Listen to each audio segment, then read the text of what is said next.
Hey, welcome to Gods of the Twilight. Since you're starting a new game, do you want the tutorial?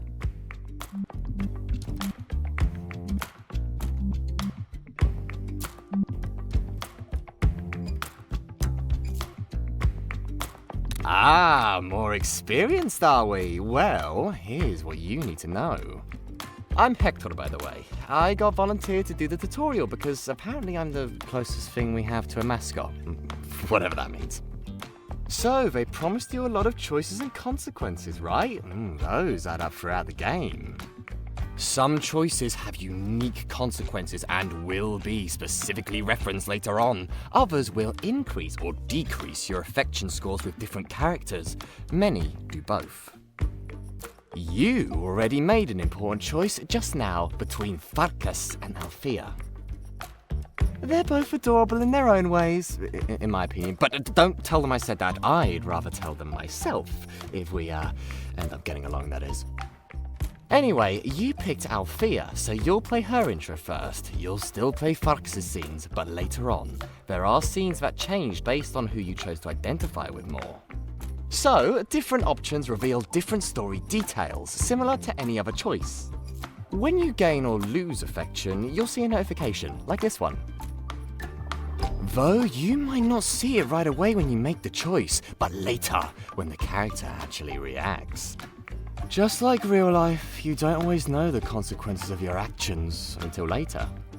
If you miss the notification, you can scroll up or hit back until you see it again.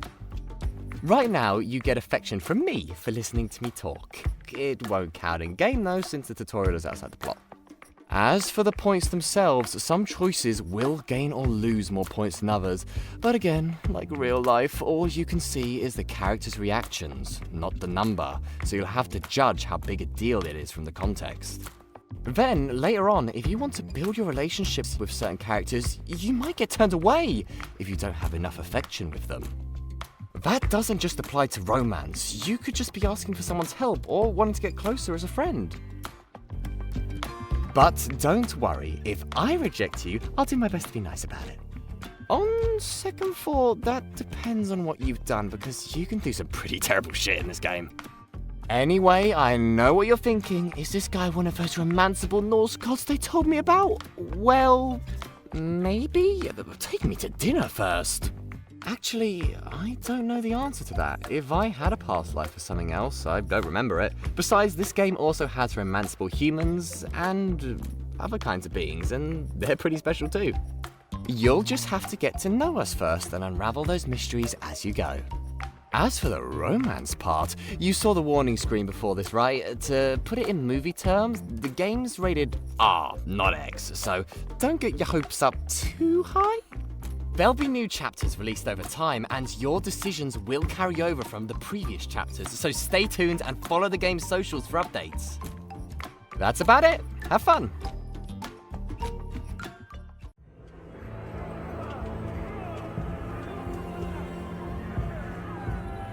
The sounds of battle surround me. I look around at the chaos. There's something I'm supposed to do, but how? Where? Where are the others? They were supposed to help me. No, they're turning and fighting him. This isn't how this is supposed to go. Stop!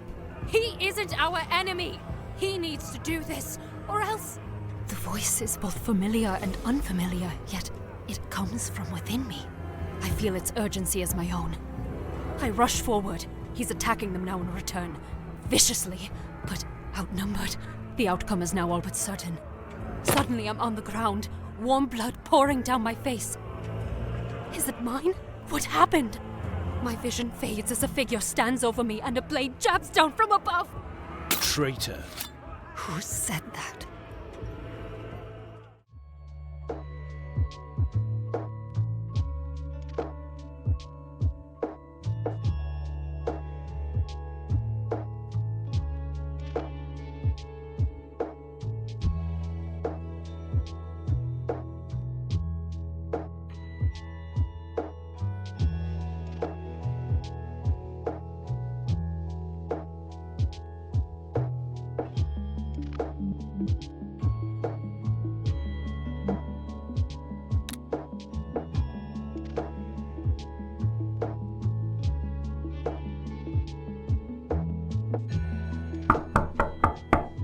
Miss Thea, are you getting ready?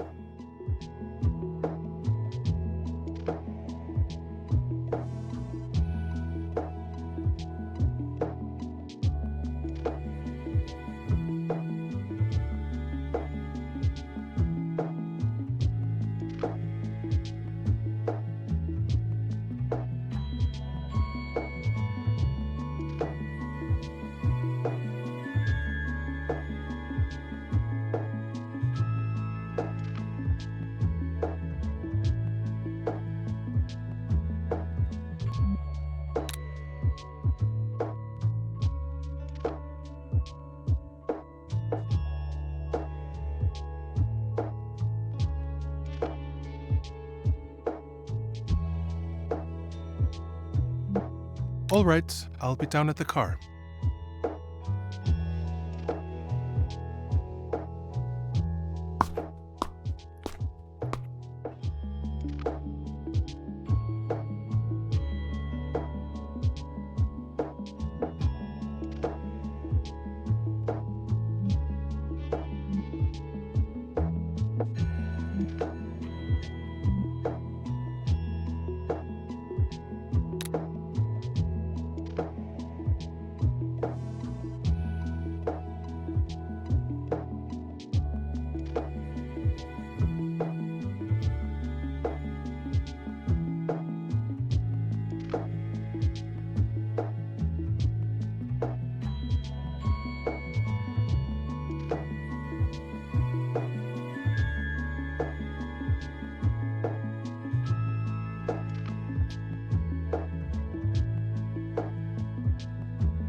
You look comfortable, though I must say you got down here in record time.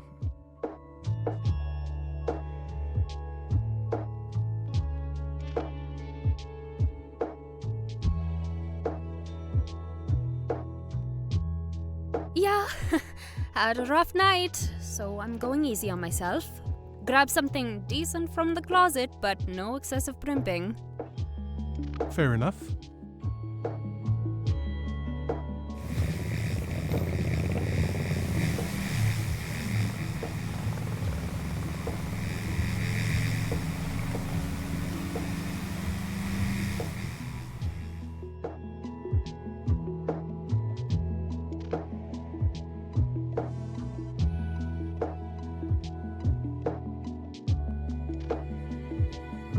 I mean, sure, South America has plenty of underground seasonal storm shelters, but they're only built to house people for a few weeks at a time. That'll be up to their governments to figure out. But in the long term, we just need more ocean platforms if we're going to be climate robust.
Oh, hey, Thea.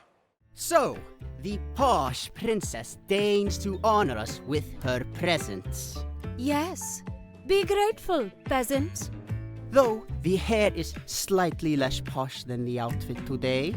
I do what I want, and today I'm taking it easy. Come on, you don't have to give her such a hard time.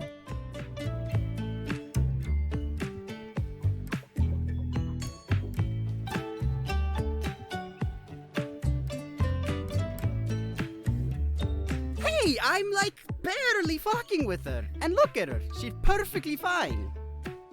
Come on, you don't have to give her such a hard time. Hey, I'm like barely fucking with her. And look at her, she's perfectly fine. Oh, fucking with people is how he shows affection. You don't need to explain me, Miranda. Anyway, I'm ready for a nap. I think I'll just stay here the rest of the day, okay? Okay. What are you up late? Nah, I just hate my life. So the usual. Yep.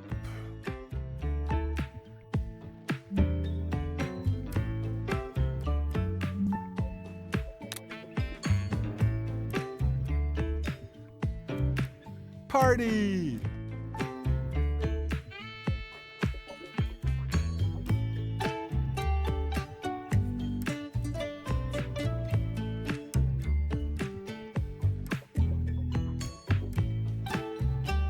Now, hear me out. Have you ever tried not getting up in the morning? Or ever? Oh, fuck off. That's going a bit far, Peter. Is it though?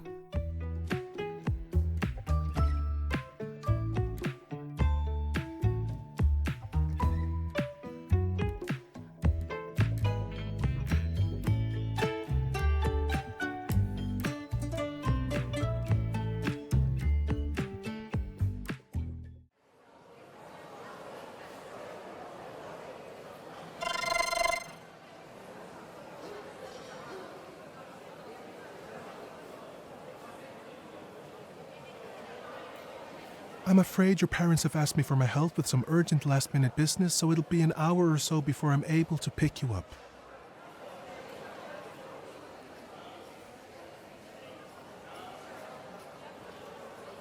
I'll let you know when I'm free if I don't hear from you otherwise. Stay safe.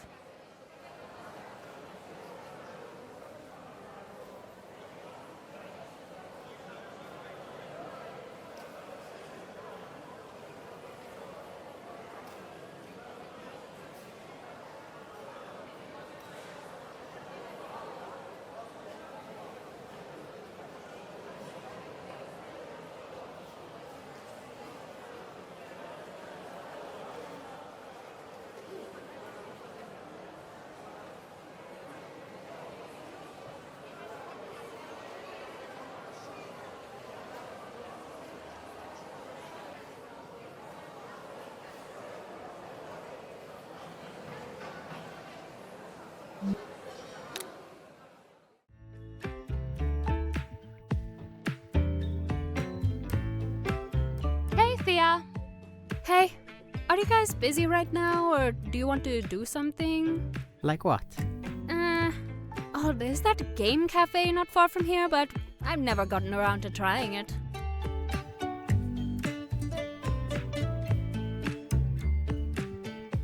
That's true. That place did sound interesting.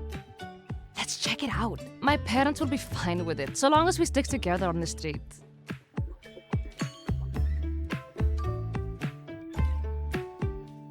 The city needs to turn up the outdoor heating. Sure, and then just bill the citizens for it, like they always do. I think I'd rather keep my money. Do you even make any money?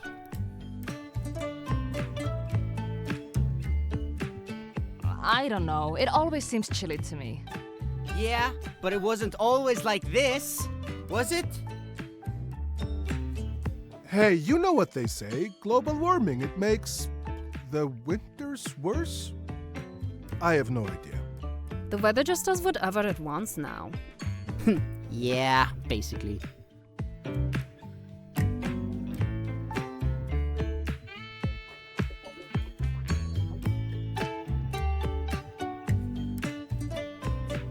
mean, here's an article about crops dying on the mainland since spring conditions weren't met for them to sprout this year. Again! Apparently, this is the 3rd year in a row that it was like this for virtually all crops. Damn! What? Yep. We're all gonna die. What else is new? Just need more greenhouses. That's how we do it here. 3 years without a real summer. Does that sound familiar? I feel like I've heard something like that before. Like from a movie or something? I don't know.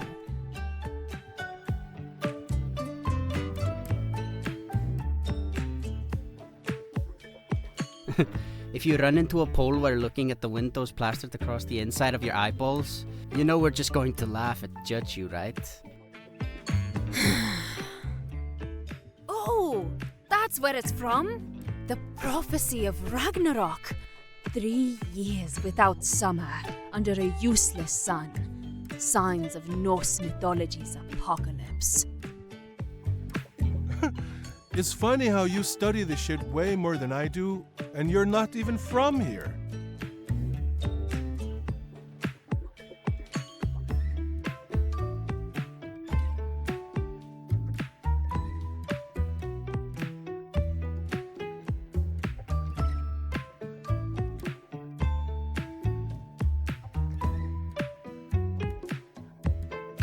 So we're still going to die, but more epically. Hey, the other signs include years of global war, so that's also a thing. Ugh. You guys are ridiculous.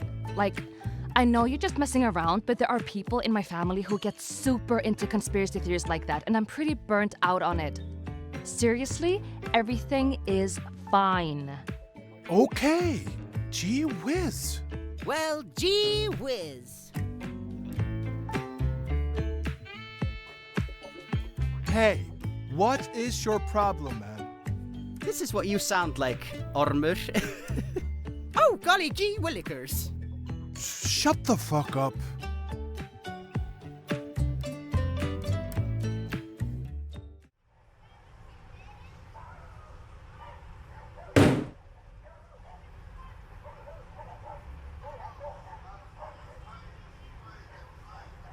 You guys hear that? What?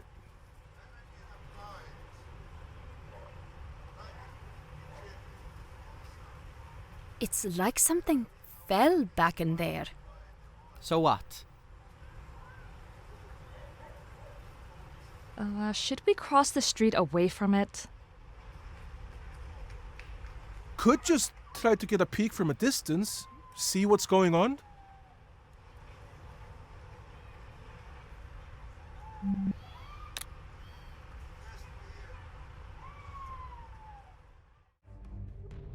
What? Who the fuck?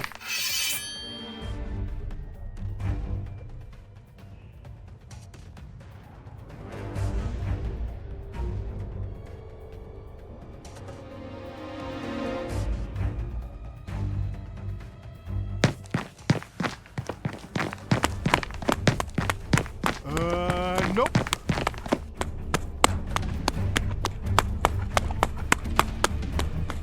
Oh God!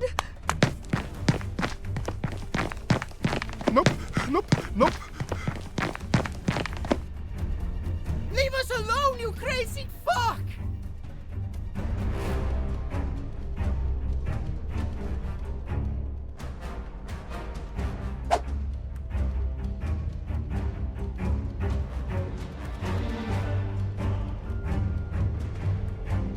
Who even are you? Help! Police!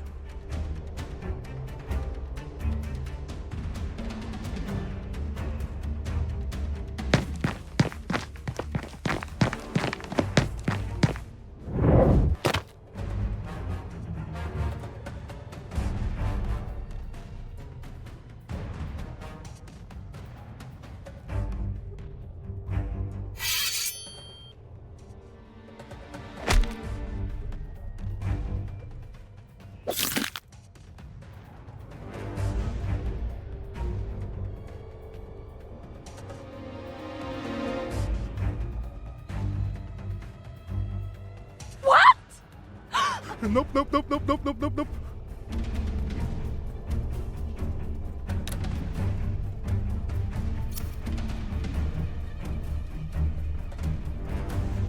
Nope, nope, nope, nope, nope, nope, nope, nope.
Get in! Quickly!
There's a lot to explain, and we have questions too.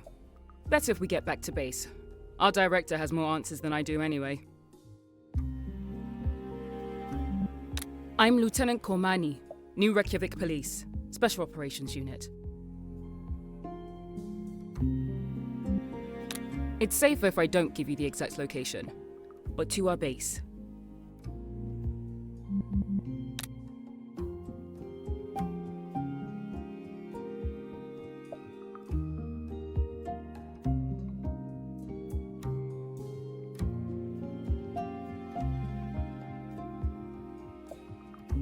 I know.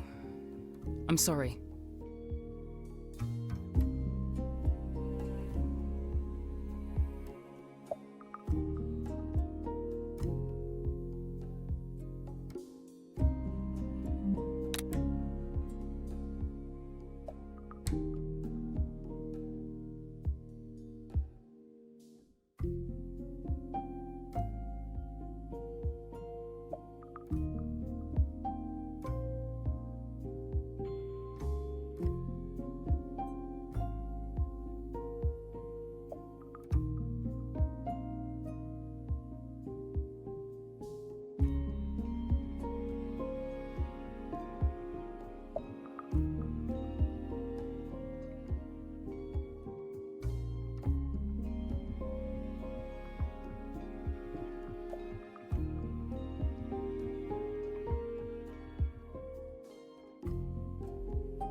This way. We can talk in the briefing room inside.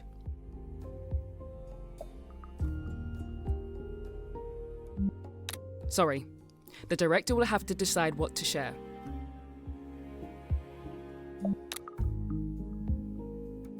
I'm afraid we can't just take you home. These assassins would only find you again. What about my parents? They should at least know I'm okay. We'll talk more inside. I certainly hope not. No. Nothing like that. Think of this more like witness protection. We aren't here to threaten you.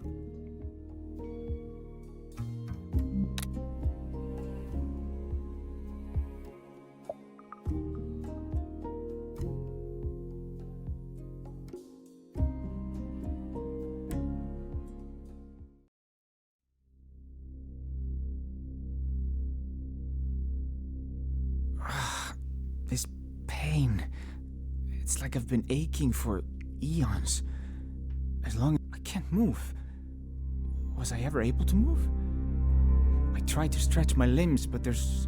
I can't move. Was I ever able to move? I tried to stretch my limbs, but there's something stopping me.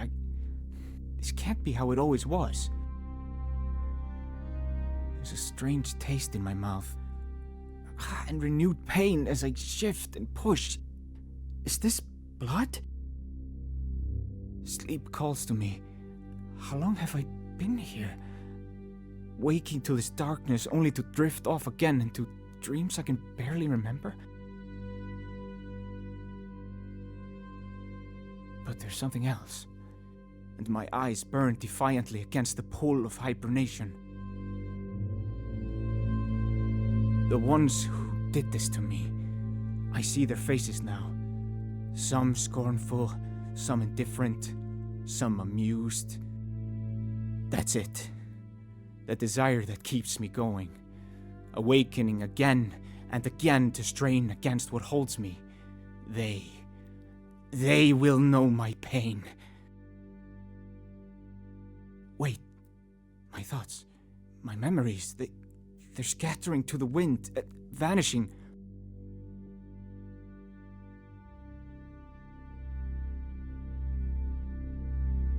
Who am I again?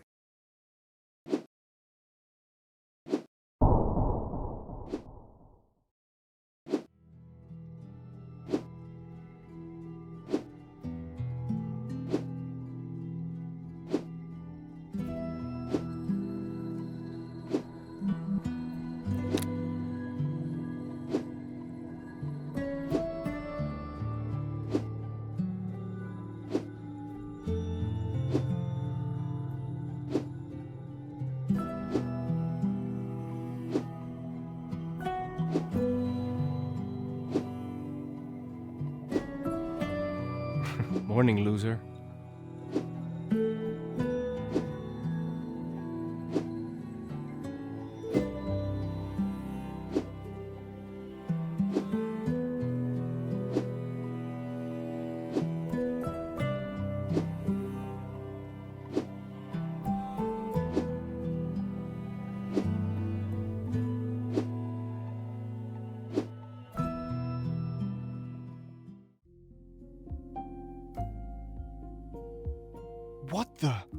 How?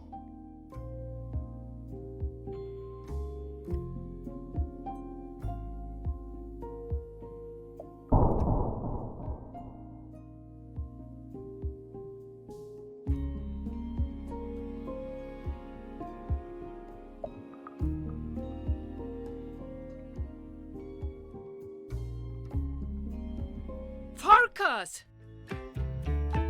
Yeah?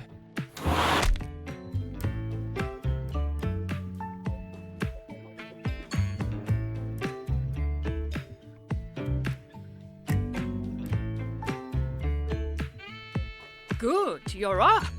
Now get downstairs and help me open. You owe me at least that much after what you put me through last night. What I put you through? Besides, I gotta get to school. You can spare 15 minutes. You're not running that late.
So, what were you up to last night, huh?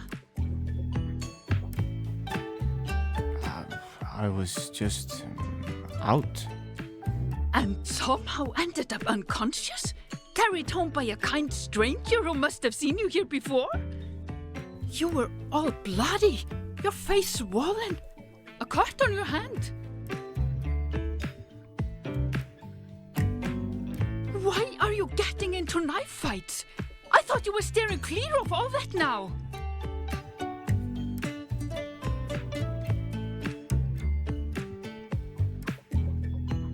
I honestly don't remember, but I probably got into a fight.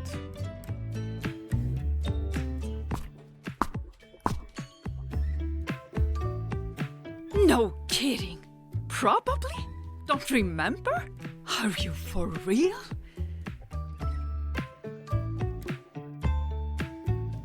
I have no clue where I was last night, who I was with, or who I was fighting. I see. Damn. We might need to get you checked out.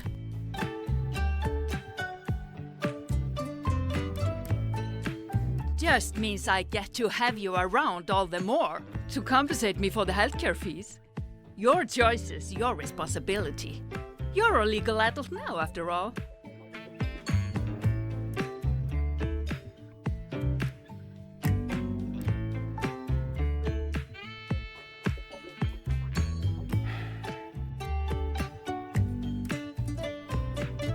Seriously, though, take care of yourself.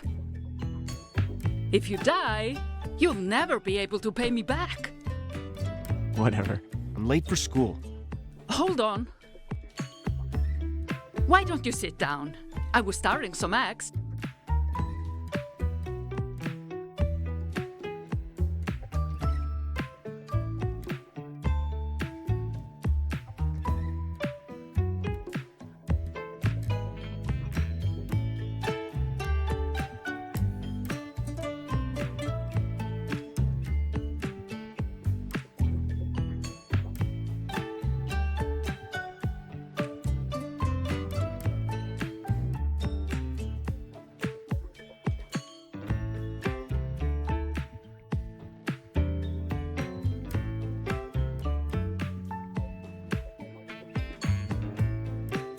It's fine. I'm late anyway. I'll just eat on the... Just sit down and eat the damned eggs before I send them directly at your face. Can you not give yourself 5 minutes to digest and enjoy your food after getting yourself beaten to a pulp the night before? I don't know if I'd say to a pulp.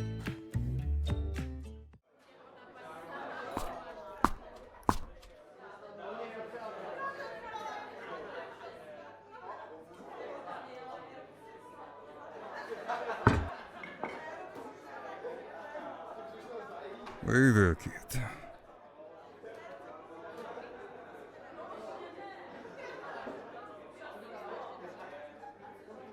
Drowning your sorrow so early, old man?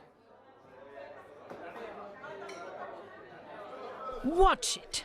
He's been here since last night, on my invitation.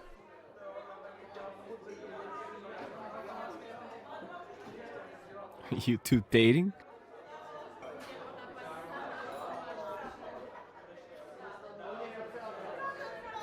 This kid has a death wish, apparently.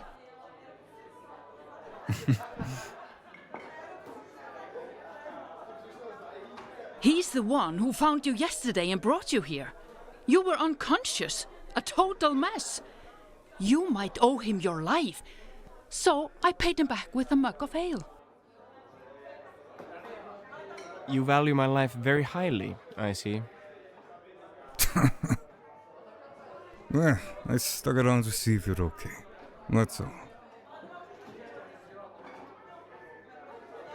But damn, kids your age recover so easily. Makes us all geese miss his younger days, for sure.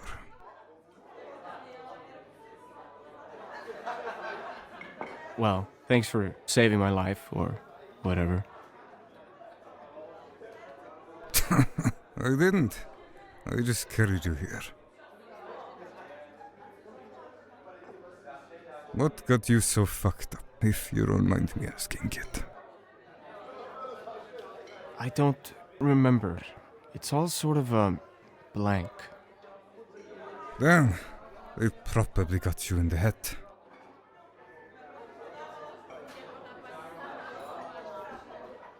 Hope you don't lose whatever sense you've got left. Whatever. I gotta get moving. Don't die out there, kid.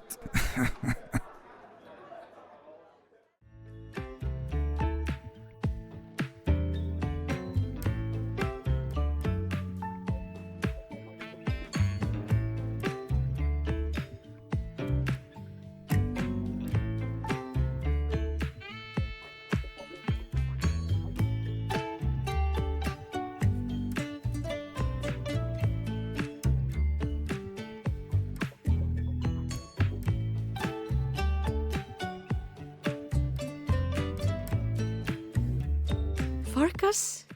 Sarah! It's been a long time. What happened to your hand? Don't worry about it. I wasn't expecting to run into you. Didn't think you'd want to talk to me after, you know, everything. Yeah, I know, but I have missed you.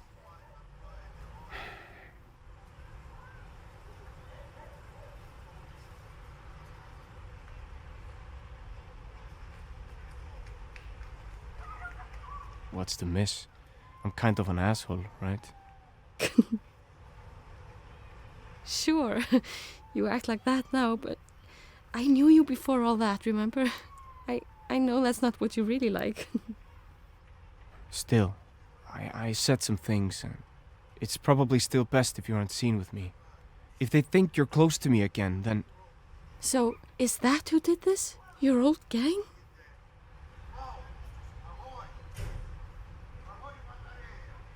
No. This is, I just had an accident yesterday. That's all.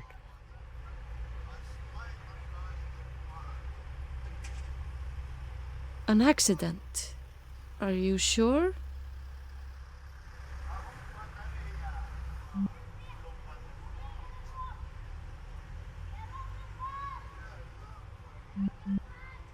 When I woke up with this, I was as surprised as you are.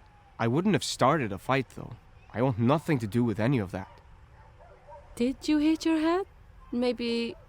Yeah. Maybe now I'm even more messed up in the head.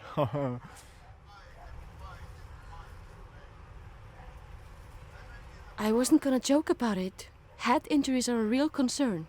Anyway, please see someone if you haven't already. Maybe. We'll see. Let's just go. You mean go to school together? Weren't you still worried about those guys thinking I'm close to you?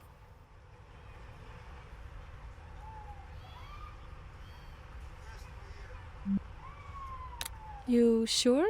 You coming or what?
You're saying the only thing on you is a fucking banana?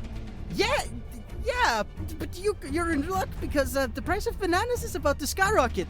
There's some problem with the hydroponics. I'm not supposed to talk about it, but if you take this, you could really cash in.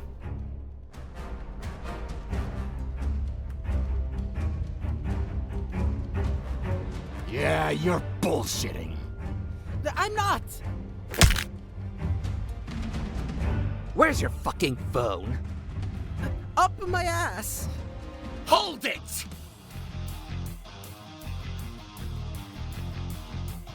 Stop! In the name of Hector Koskinen! Huh? Who? I cannot ignore this injustice. Release that kid at once! Did he just say Koskinen? Isn't that the name of the guy who owns, like, half the internet? You his son or something?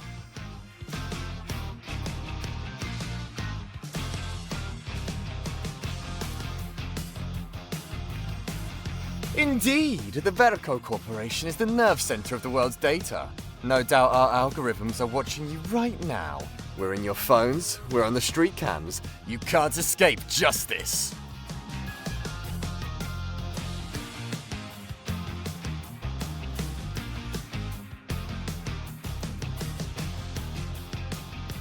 Then, why is no one showing up to help you? Are you going to stick around and find out? He's lying. How dare you! I reveal my identity, and you accuse me of lying? Fine, I may have switched to privacy mode so I could explore without my guards getting in the way, but...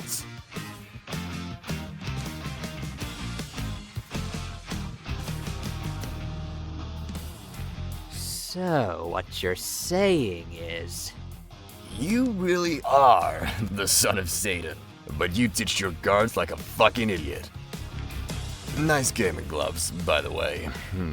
I bet that jacket alone is worth like 1,000,000 kroner. Probably. What's that in euros? Like a few thousand?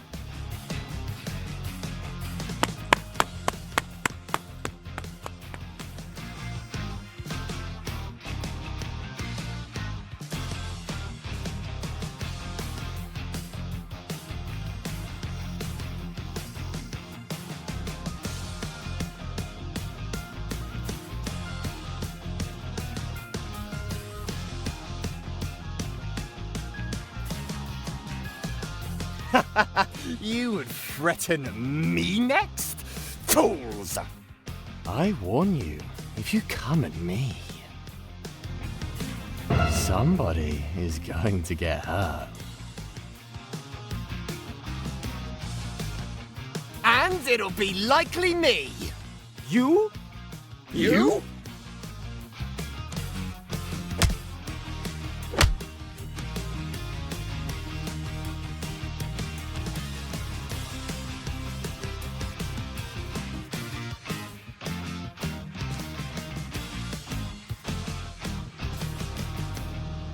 Hey, that's enough!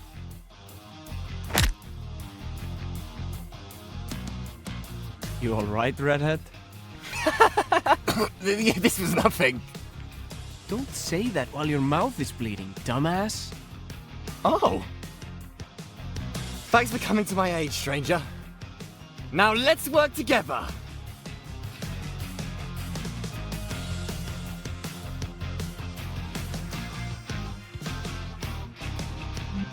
Look, you got us into this mess. Now, don't you dare change your mind and run away on me.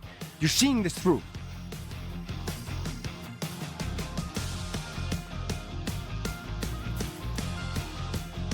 But of course, together we shall prevail.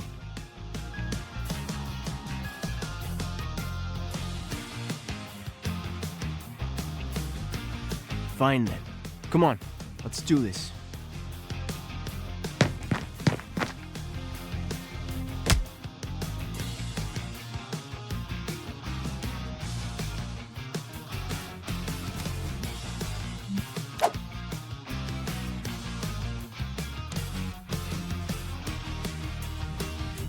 Huh?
Is this all you've got?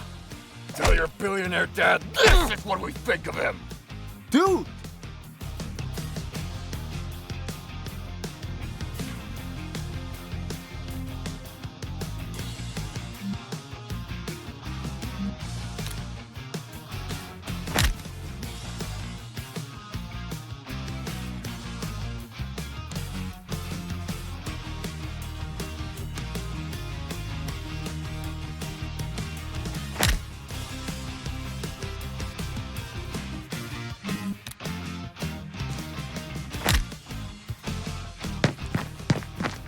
Did you see how I held them back? Yeah, great job, bud. Now, let me.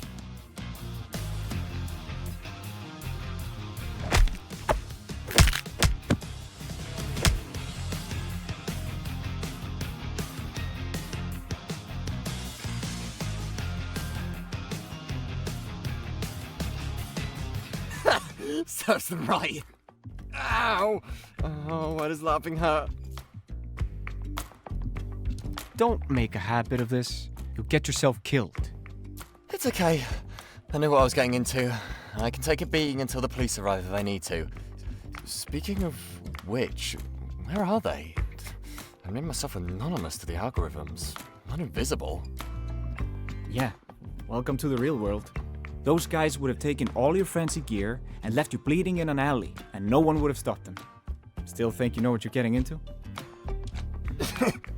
But, that was great. Great? Exactly. We did it. We saved that kid. You got some kind of hero complex?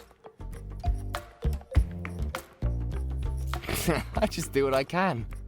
What's your name, friend? Farkas. Look around you, Farkas. What do you think of this world? Huh?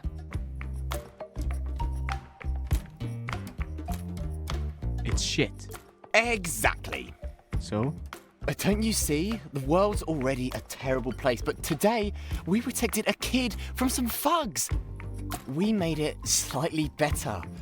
All it takes for the world to stay as it is for people to not give a damn. And all it takes to change it is to act when there's a chance, even if it's something small. It wouldn't have been small if you died.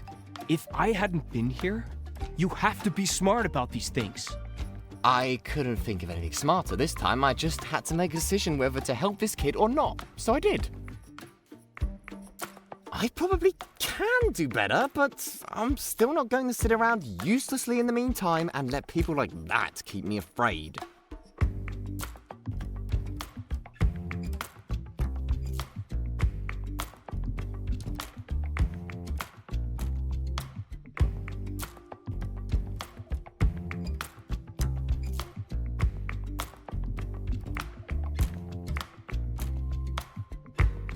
All right, go ahead and change the world then. But I'm out. Stop! Huh? While ordinarily I'd be content to bask in the glory of victory, I can't help but recognize that your contributions today were vital to our shared success. Okay, sure. And? I'd like to hire you. Be my bodyguard. No. Better. Be my sidekick. Sidekick?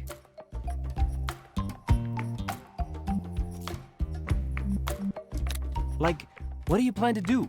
Go around rescuing kittens from fire escapes and shit like that? Who knows? It depends on what the world needs. Basically, we'd hang out together, and if we see some way we can make things better, we do it. You really think it's gonna help the world for me to repeatedly save your life from thugs? When you could just stay safe in a mansion somewhere. With your knowledge of these streets, I'm sure we could pick better marks and use better tactics. What do you think I'd be paying you for? Paying me? Of course, I just said I wanted to hire you. Yeah, I remember. Just, you think I'll do literally anything for money? Even pointlessly risk both our lives? Maybe that's how it works in your Verco Corporation land or whatever. No, that wasn't my... If I risked my life on a daily basis following you around, it'd be because I want to, not because someone bought me. That would be fine. Except I don't want to. I'm not so different from the guys I just beat up. And I know from experience that I don't want to be mixed up in all this anymore. Trust me, you don't want a gang to start recognizing you and seeing you as a problem. Besides, you don't get to be my boss. Even if I were willing to do this, it'd need to be on my terms. Sidekick? I'm not playing second fiddle to the guy who doesn't know how to fight. Perfect! Huh? I get it now, Farkas. You're a true man among men. You won't be my sidekick or bodyguard. That's right. So, instead, we'll be friends. That's... Wait a minute. Ah, so that's where you're...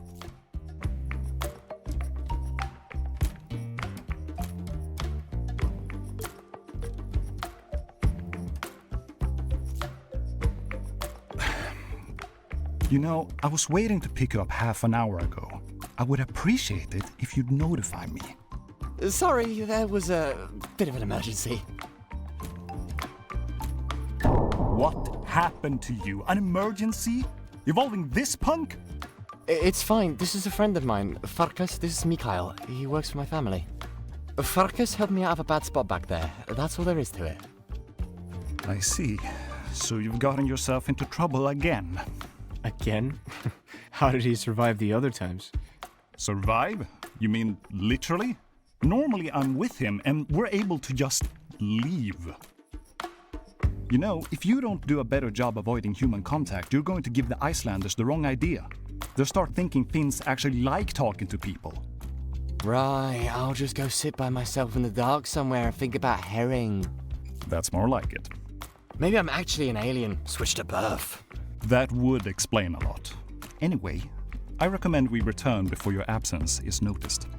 Yeah, sounds like this'll have to be it for me, Farkas. I appreciate your help, friend.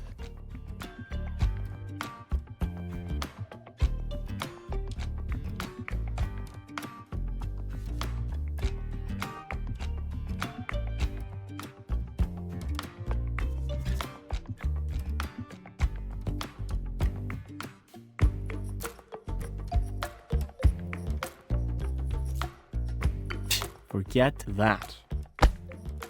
You! Don't act like this is goodbye, dumbass.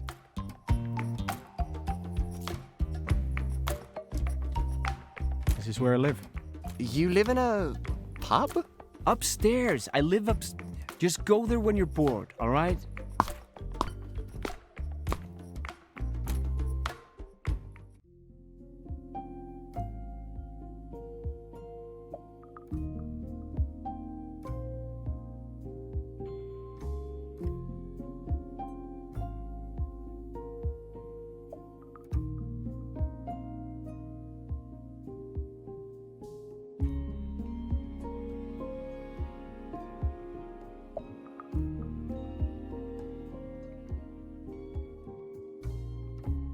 A pleasure to meet you, Miss Mishra. I'm not sure whether I should be surprised that you know my surname. Does that mean you've been watching me? Or do you just know things about everybody?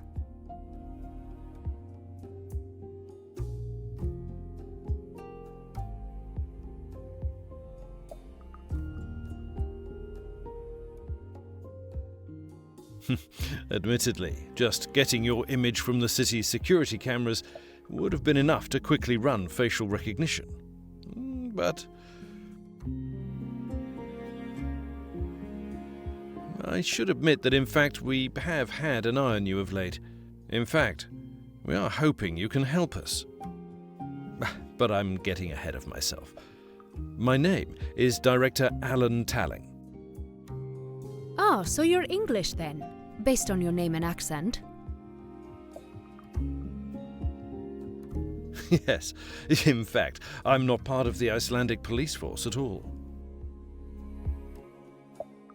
You see, what we're dealing with is much larger than any one nation. So our organizations have been banding together to some degree. I work for British military intelligence. I have to admit, your name stood out to me as well. A Sanskrit surname, but a given name of Greek origins. Well, I mean, my dad is from Amritsar and my mom is from Greece, but you probably knew all that already. Well, the database does. But as for me, I'm just a mortal man who does his best to keep up with his briefings.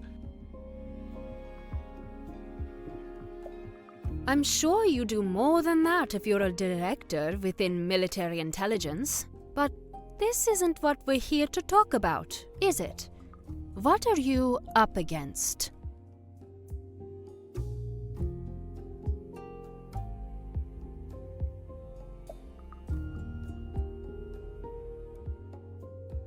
Komani, please bring the relic here.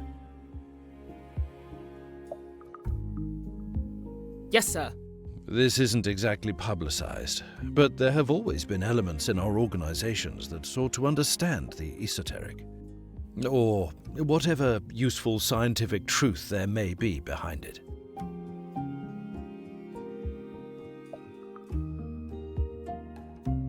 As such, with our intelligence resources, we've accumulated data on the unexplained over the years, and have gradually formed a clearer picture.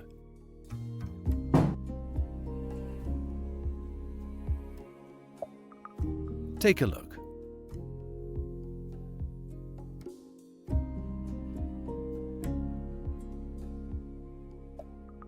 Go ahead and open it. It's really all right to touch it? Please.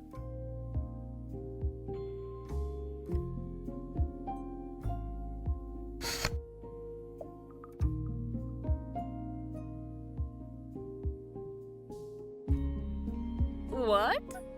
Why put that in there?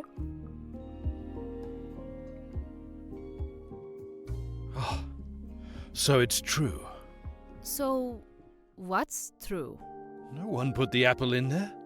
No one else was able to get the box to do this for them. But just to be sure, let's try it again. Would you like to have this one? Have it? Yes. Try a bite of it.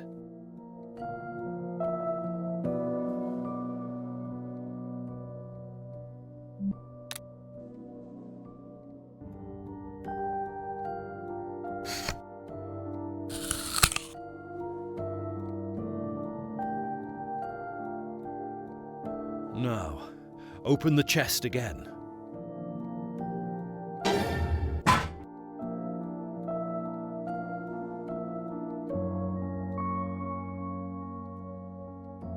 Ah!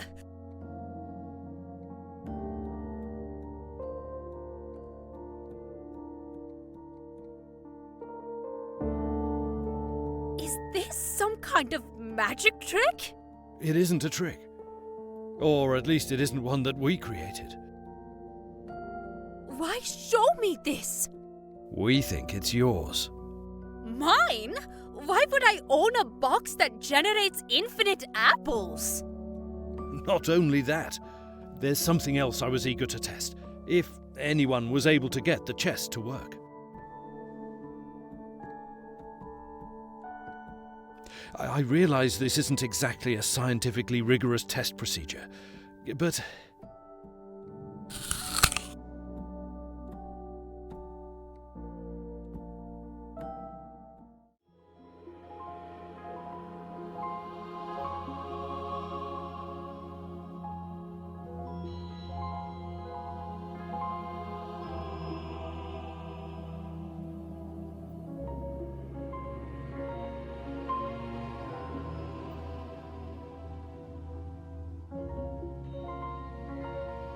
My goodness! What the hell is going on? So you really have seen things like this? I knew the assassins had tech we don't understand, but... Nothing so spectacular as this until now. Not personally, though of course I'd seen the reports of our predecessors. As you might guess, apples from this chest are said to restore youth and health. Since you're still a teenager and aren't terribly injured, it wouldn't do much to you. But as for me...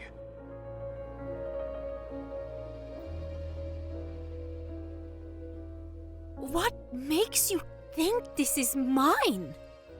Other than the fact that you're the only one who's been able to make it work ever since it was found? I assume your parents didn't tell you all the details about your early life, but there are certain signs associated with the rebirths of deities. Or so say the obscure, largely oral records we found ourselves digging into. Eden is a Norse goddess who is responsible for maintaining the gods' immortality by feeding them rejuvenating apples.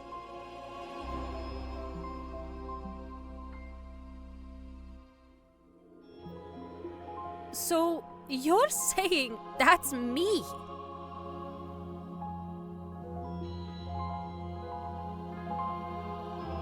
You're one of a handful of beings we've been keeping an eye on. But most importantly, there is one who, if left alone, could cause the very destruction of this world. That's why we need the help of individuals such as yourself. We may not stand a chance against supernatural forces unless we have supernatural allies.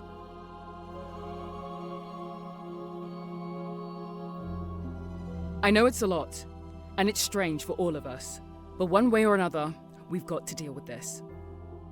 So, what exactly am I supposed to help with? Does someone need to be made younger?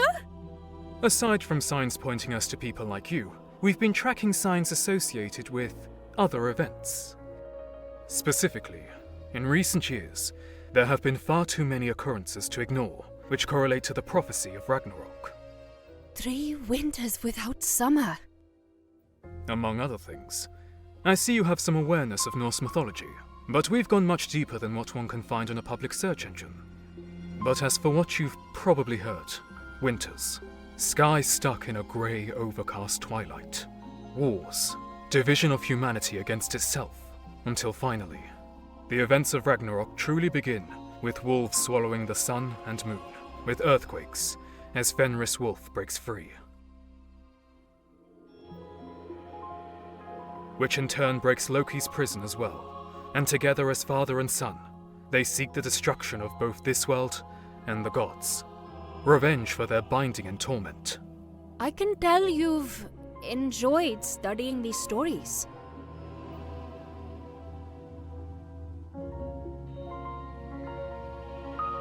Yes, well, there is something poetic about it all. But at any rate,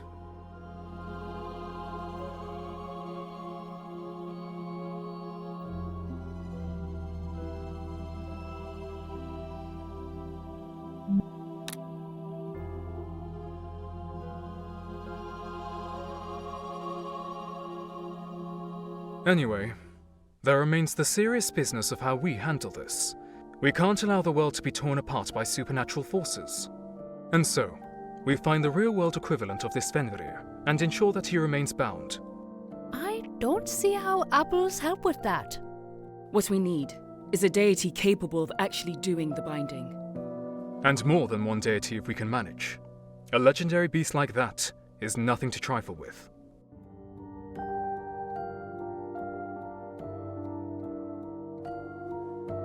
But I don't really know how to fight. I mean, I've had self-defense classes before, but... If you're expecting me to have special powers, then I have no idea how to use them. If I even have them. I'm not too concerned about that. I suspect that, reunited with this, things will start coming back to you. As you just saw, they already have. How do you propose to trap something like Fenrir? Or do you expect me to improvise? Similar to how it was done in the legends, with a tie of legendary strength, another relic. So I'm just there for magical protection in case something goes wrong? Not exactly. You see, there's only one tie we know of that's strong enough to stop Fenrir, but it's in bad shape. Gleipnir, an unnaturally strong chain, thin as silken ribbon, has held him all this time, and is only now starting to give way. If it's going to continue doing its job, then it needs to be mended. If the dwarves who made it could be found, they might be able to repair it. But, given what we've been able to find so far, as a goddess of rejuvenation and healing, you're currently our best bet. We can't feed an apple to a metaphysical chain. We need you, not just an object made by some previous version of you.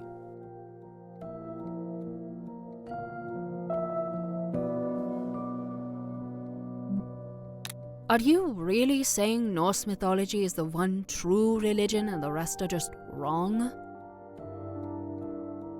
Not at all.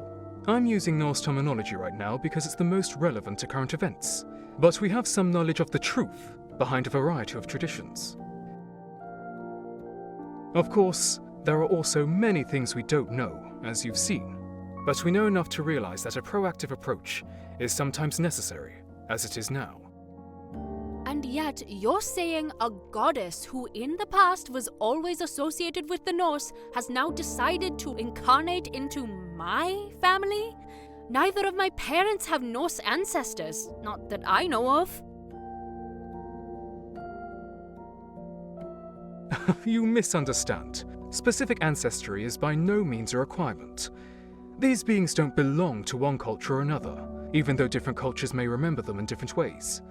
We don't know all the cultures that each of them interacted with, or all the different names that they went by when they did.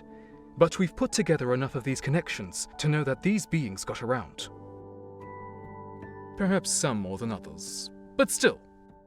So, you're saying the one called Idun by the Norse could have been known by other names elsewhere around the world? Exactly. Though you may need to remember the details for yourself. Our records are unfortunately incomplete. What do you have in your records, though, that you can talk about? What other gods are we dealing with, and who were they to different cultures? Some of it is still speculation, but let's see. There's quite a bit of overlap between the legends of various lightning and thunder gods known across Indo-European history.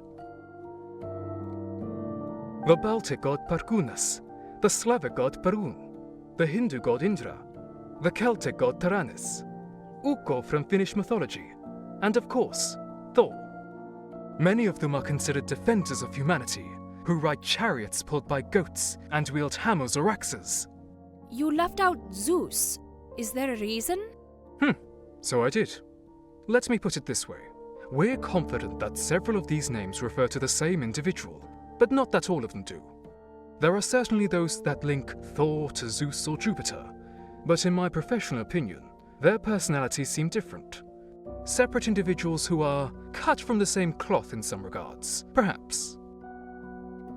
I'd say the same about the connection between the wisdom lovers, Odin, Thoth, and Hermes. The last two are clearly the same person. Even medieval alchemists knew that much. We believe he's an ancient mage who visited Greece and Egypt. But there's a warrior spirit about Odin that sets him apart. Again, in my professional opinion. Wait, mage? One who uses magic, or whatever these supernatural forces are. You could also say God. The lines are blurred. So humans can become gods? More like humans have called a lot of different things gods, but that doesn't mean those things are all the same.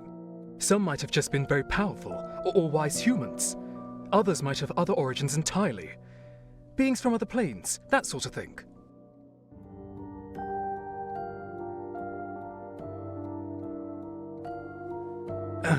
I'm rambling, aren't I? I shouldn't let you get me started. We have plenty to cover that's more relevant to our current task. But you are saying you think there's a Zeus out there somewhere doing Zeus things? You know, like impregnating everything in sight? Or at least there was? No comment. You don't have clearance to know everything. Let's focus on Ragnarok.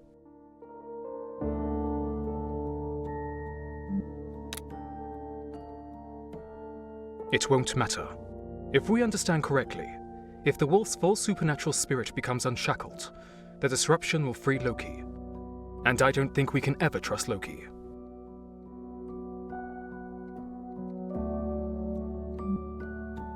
And why would we need you to tell us what we are? That's one of the mysteries in all this. But one thing we know is that these beings whom history calls gods are weaker now than they used to be. Or less able to take physical form, or access the human world at all. Perhaps starting again as a human infant is the best that many of them can manage in order to take action on the eve of Ragnarok. Or at least a potential Ragnarok. We still have hope of averting it.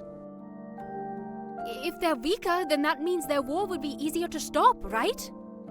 It buys us some time. But as soon as they remember who they are, They still have power beyond what any human war has known. What could have made them weaker in the first place? Who knows? Perhaps the world just used to be a more magical place.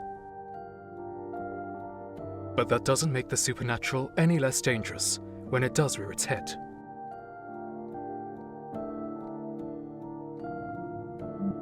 Well, based on who would want you dead in all this, I can only assume they're working for Loki. But didn't you say Loki is still trapped? Yes. If he weren't, I'd imagine we'd have a lot more trouble on our hands, and it'd be impossible for the public to ignore. But that doesn't mean he couldn't have followers out in the world, doing what they can in the meantime. They may not have any idea what help we're seeking from you, or I hope they don't. But if Loki's revenge includes destroying the gods, then not only are you among their number, but you're the one who keeps them immortal. You're saying he'd want to make sure I don't save them. More or less, as far as we can assume anyway.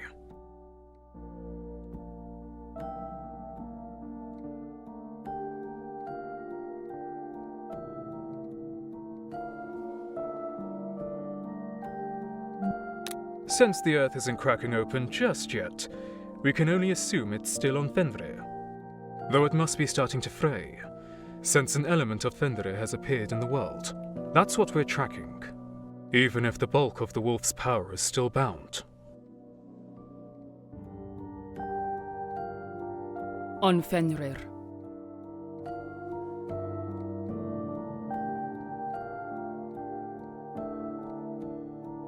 We don't even know if there's a physical chain. If it's something that binds the spirit, it might be more like a spell. So you want me to heal this spirit chain, and that's what will strengthen a kind of binding spell? Sounds like as good a way to describe it as anything I can think of.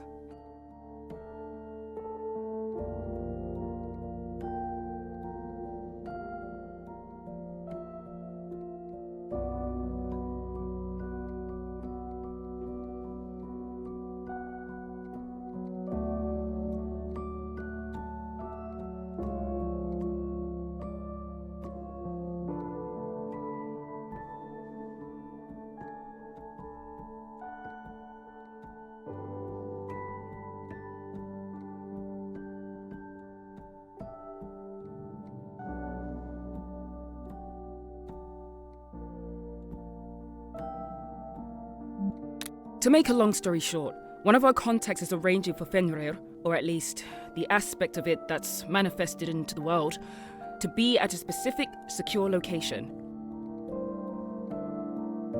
Once that's all in place, we can bring you in to repair the bonds, hopefully without too much of a fight. Between now and then, you have some time to remember how to, do what you do. Do what I do?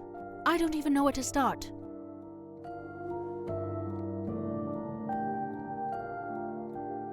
At this point, we can only pray that it comes back to you before it comes back to our enemies. Hopefully the box will help. Is that all you've got?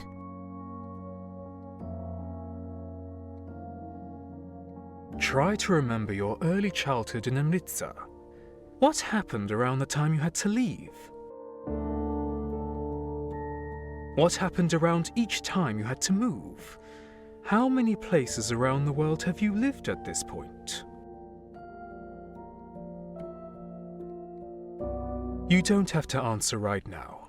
We have accommodations for you here, where you can stay in safety until the time comes. Stay? What about my family? What are they supposed to think?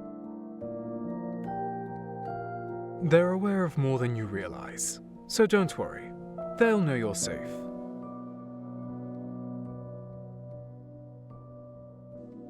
Why can't you give me the whole story? To avoid compromising them, of course. We have to be extremely careful in times such as these. What happens if I decline to be part of your plan? We aren't going to threaten you, but we can't in good conscience allow you to go out there on your own and get yourself killed. Does that mean I'm a prisoner here? Do you really want to leave? We've explained what's at stake. It's more the principle of the thing. It's really no different from witness protection. We have to keep an eye on you, and not just for your own safety, but ultimately for everyone else's as well. In the meantime, why don't we show you where you'll be staying, as well as the mess hall? I'm sure you must be getting hungry.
Is something wrong, Father? You're aware of the Cardinal's visit. The Inquisition has been reviewing our ranks, and they've heard testimony about your activities. During your service to the refugees, you resorted to witchcraft. Tapped into dark powers to mend their bodies, but in so doing, put their souls in jeopardy, as well as your own. What? But they healed! Demons don't do that! If they healed, then it's by the grace of God. Please. We all know that such miracles wouldn't manifest in you. Not without some sort of infernal contract. And you knew how it would look. Why else would you keep it secret?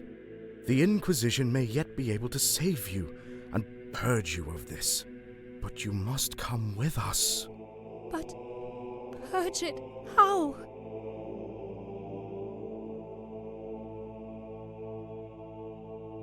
by burning the evil from you before finally offering you back to the Lord.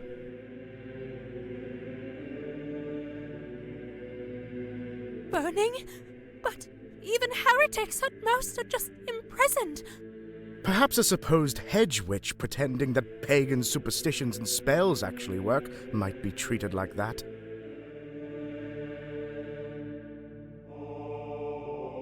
Because that sort of witchcraft is as fake as the pagan gods themselves. It's simple ignorance, more easily forgiven. The witchcraft we have to worry about is the kind that involves dark forces who can grant real power for a real price. What you're able to do, it's like nothing I've ever seen. You've done something real. And that's a lot more dangerous than some yokel who still thinks Odin and Thor actually exist. So please...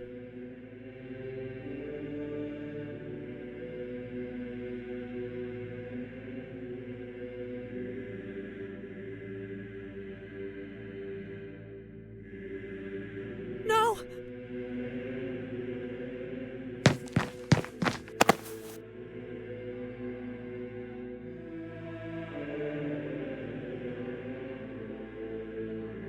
No!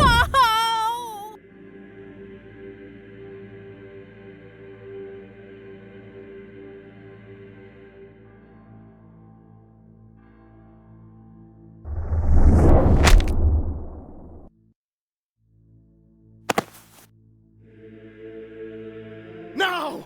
Quickly!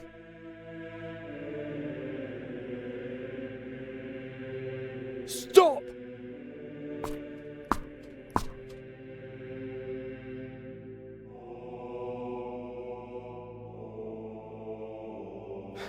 Sister Judith, we have much to discuss.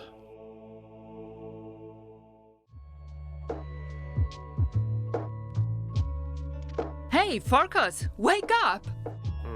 I'm sick today. Yeah, you're sick every day.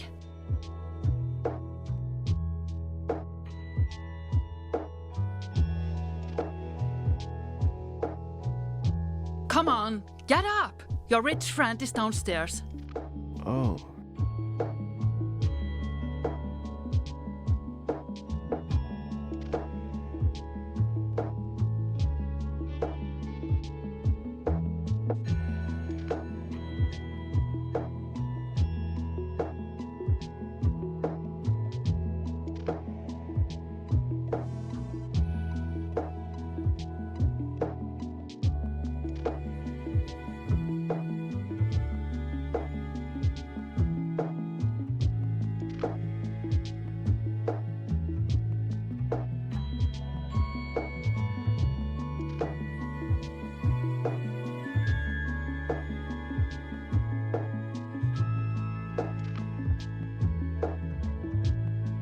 Can you kill him for me? I'd rather not go to jail. Plus, he's a good customer. Customer? I never see him eating when I go down. Yesterday, he ordered a bottle of water with €100 tip.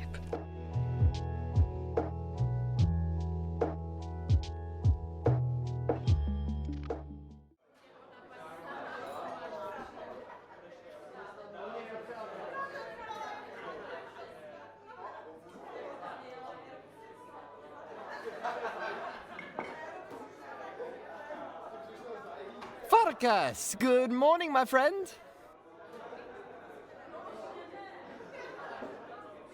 Oh, if it ain't the kid from before. How's the hand?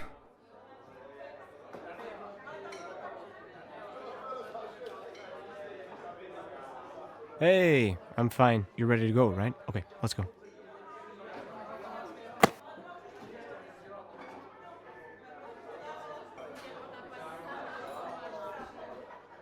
Whoa, wait, I have to pay! I'm sure you've paid enough for a year's supply of water already. You're interesting, kid. See you around. You're in a rush today. I just didn't feel like hanging around in there.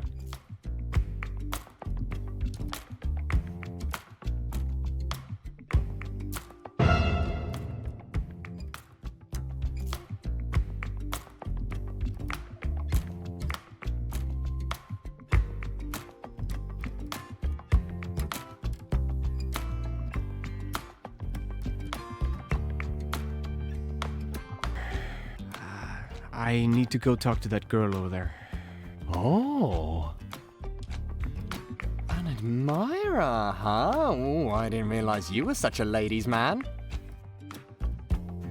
No! Not like that! I'll go on ahead and leave you to it. Hey. Do you have time for me now? I thought maybe you changed your mind and figured you should go back to avoiding me. Have you? I wasn't avoiding you. Not this time. It's just that guy has a way of monopolizing your attention. You know what I mean? Besides, with you, I was worried you'd get in trouble if you were with me. But with him, he'll get into more trouble if I'm not there. I'm basically a babysitter here, all right? I'm not choosing him over you or something. No, it's okay. I understand.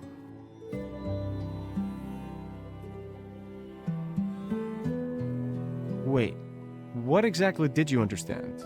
It sounds like you think something else is going on. I mean, you make time for the friendships you really want, right? And sometimes people just lose interest. It's natural. No! It's not that I like your company less.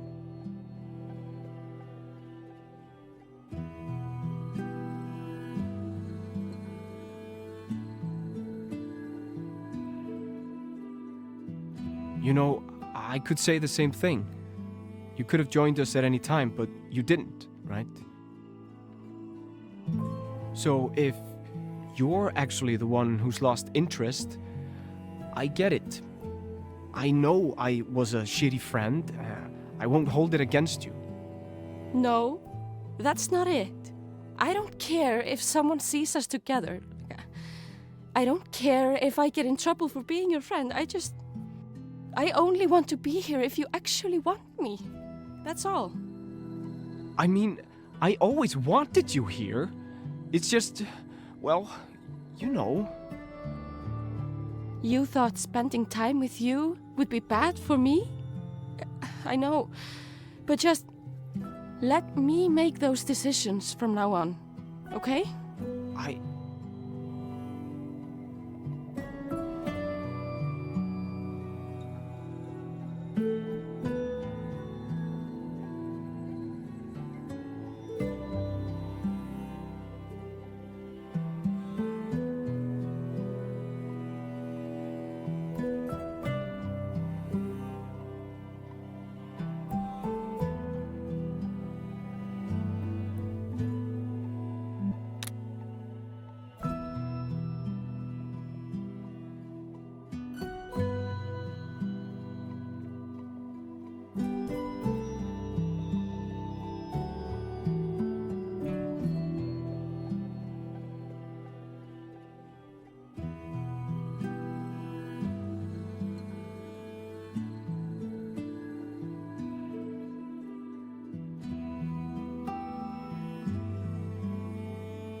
Sarah. Farkas.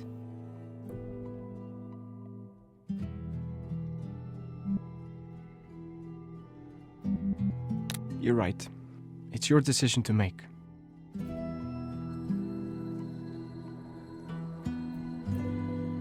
I'm sorry. About everything.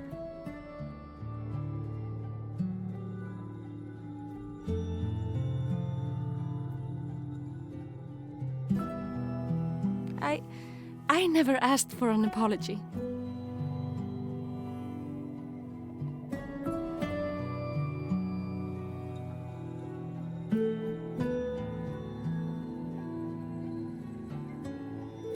Even so. Well, anyway, we should get to class.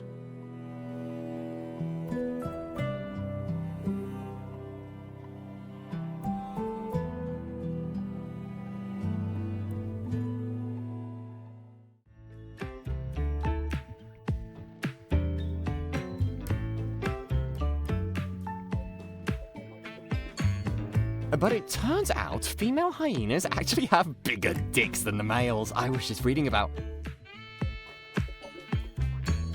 Sarah, it's okay. You're allowed to join us. Don't just... Hold up.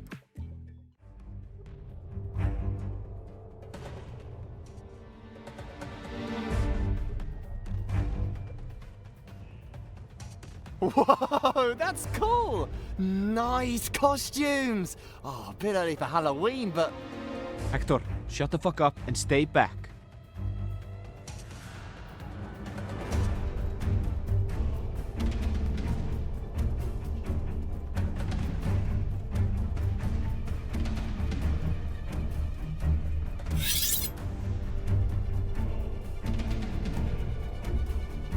You know, it's actually totally cool. Forget what I said.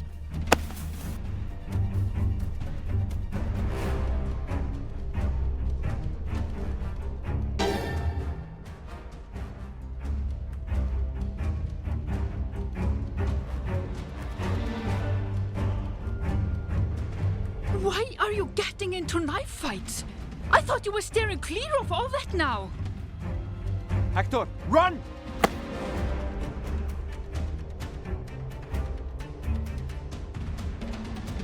I'm not leaving you!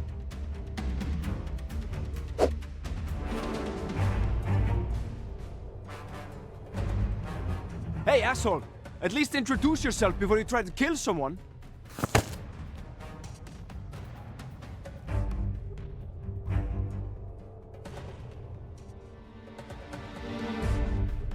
Farkas! This way! Leave them alone! Farkas, run!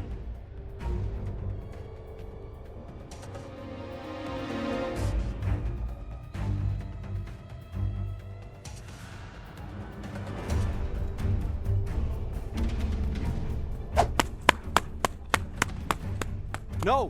Sarah!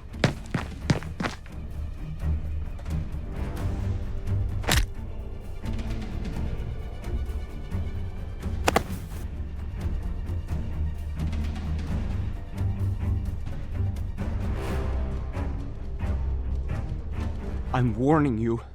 Let her go. Who are you fuckers? Huh? What's your problem with me? Was it you? Were you the ones who attacked me before? Huh? Say something! Come on! The humans stay out of this, and you face us alone. Deal? The humans?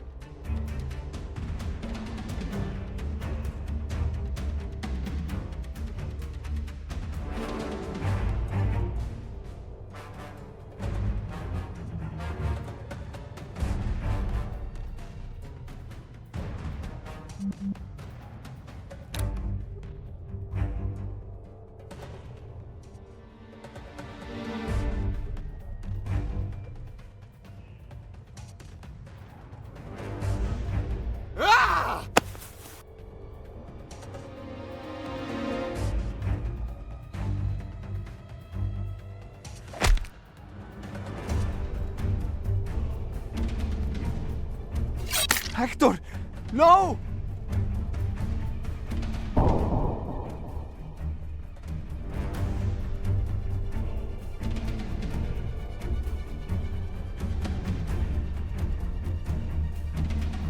Enough of this! Die!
Farkas! It's okay. Stop, please.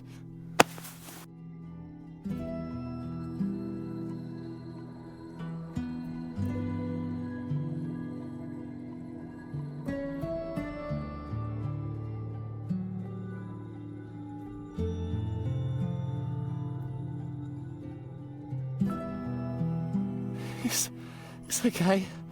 It's not so bad. I'll call an ambulance.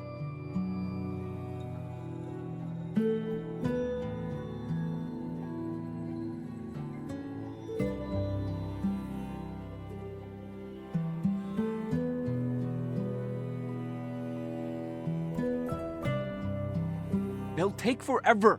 There's a hospital nearby. I'll carry you. Don't die on me before we get there. Sorry, I got in the way. I wanted to be a hero, but I can't do anything. I can't fight like you, Farkas. I'm sorry. Sarah, just let them know we're coming. Tell them this is Hector Koskinen. He's super rich. They'll definitely pay attention. Oh, okay. Got it.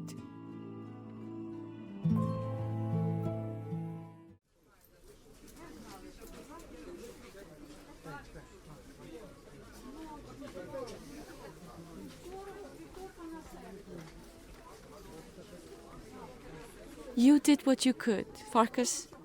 Don't worry. He'll make... You don't know that. We don't know if he'll be all right.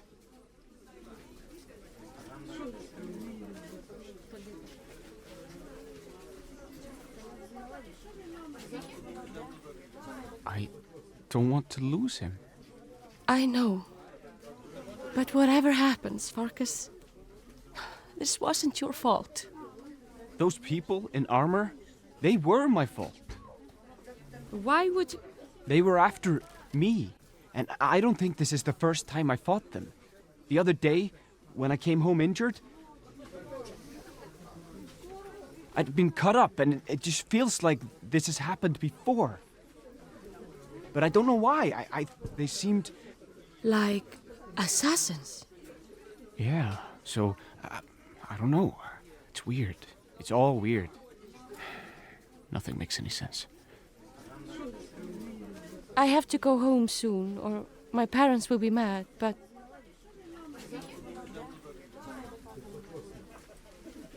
I called your mom. Come on, you know Hekla's not my mom. Just my adult supervisor. Right, but anyway, I called her and let her know what's happening.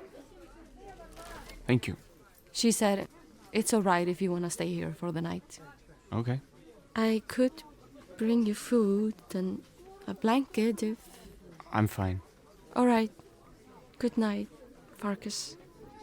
Good night.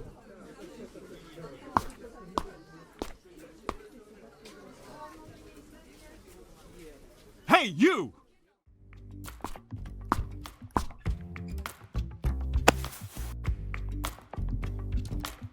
Hey. Don't you hey me! What happened to Hector? We got into a fight, and he got hurt.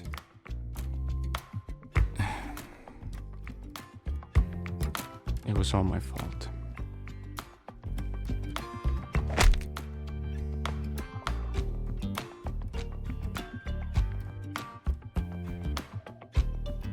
How dare you drag your supposed friends into danger like that? Don't you know how little freedom Hector gets? Do you have any idea how much trouble he goes through, twisting his packed schedule around just to spend time with you? He hasn't exactly had friends to speak of. He trusted you.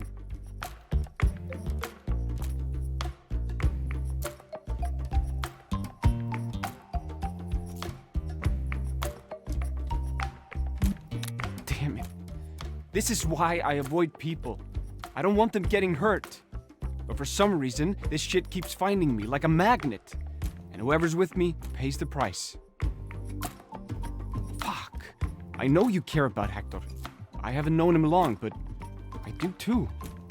I don't have many friends either. It's the last thing I want for him or Sarah to be in danger. Excuse me? Apologies. Do you have news for us, Doctor?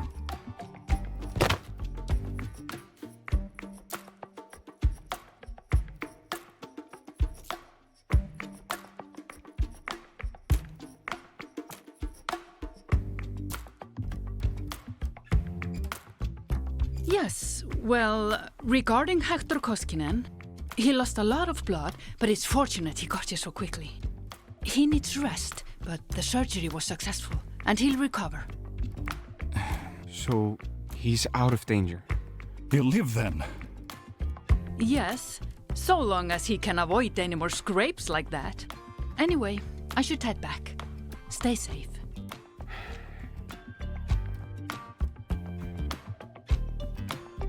I'm sorry about just now. I lost my composure. I can see that you were just as worried as I was. I can't blame you. Hector's always been a daredevil. Maybe he'll learn his lesson this time. I will do what I can to make amends. Just go and take care of Hector, or whatever else you need to do. I'm out of here. Now, hold on. I don't want to be here when he wakes up. Tell him we're not friends anymore. You're fine with that, right? It'll keep him out of trouble. No, I don't think... Tough luck. Bye.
Fuck! Hekla! Farkas, what's wrong? Nothing. I just... You don't seem all right.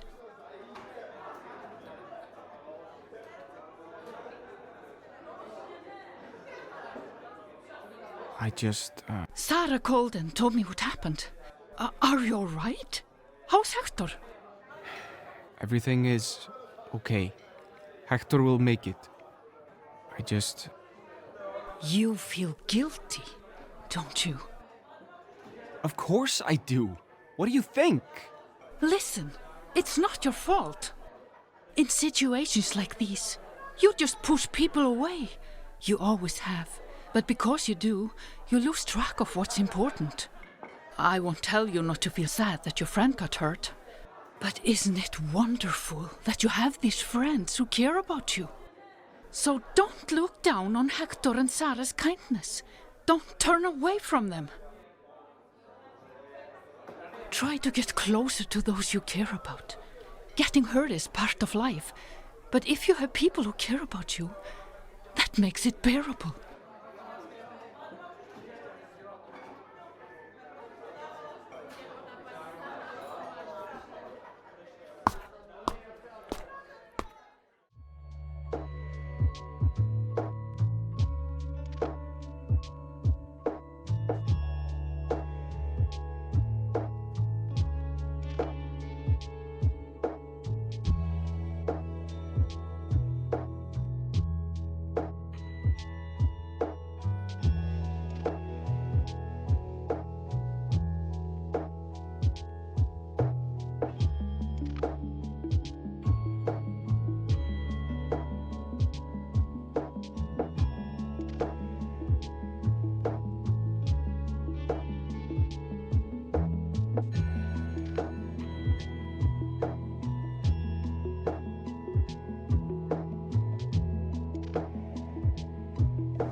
Hello?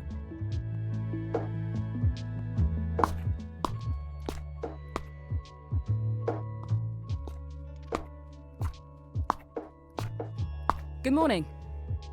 You certainly found me fast.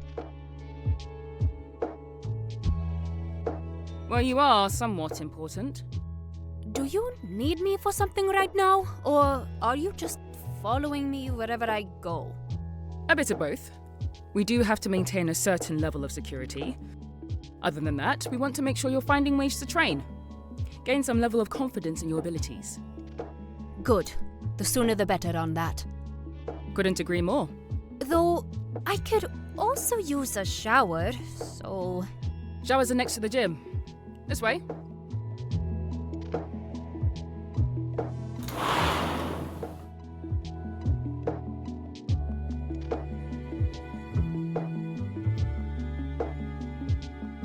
Alright, I think I can take it from here. I mean... I'll be right here. Okay, then.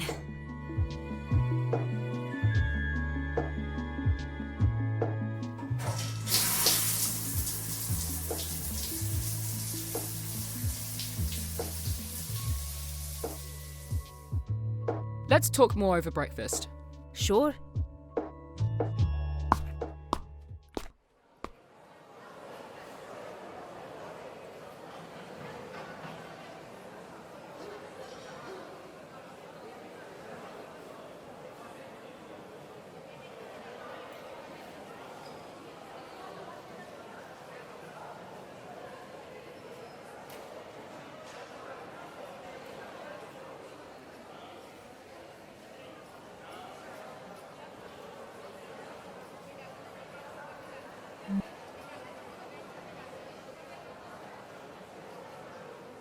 There's no shortage of things for you to mend or heal around here. When you use the box to create a new apple, do you feel anything in particular?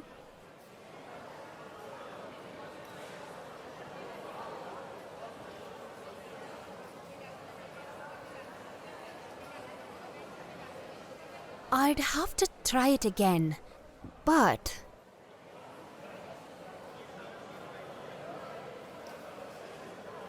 I still might have some idea what this sort of thing is supposed to feel like. I just have to make sure that what I'm remembering is, well, real. Well, If you want to visit the medic after this, we can look for a volunteer to try whatever it is you're remembering. Sounds good. So what are we waiting for?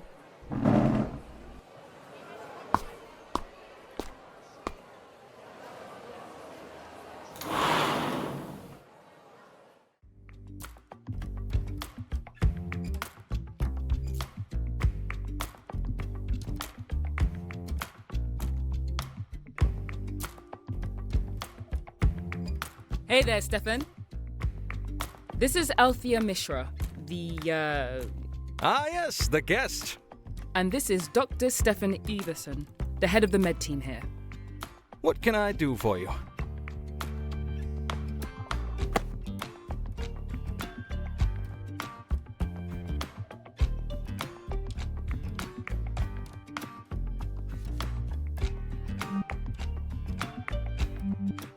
You need... Oh, you mean that sort of healing. That magic stuff. They did brief me on all this, but...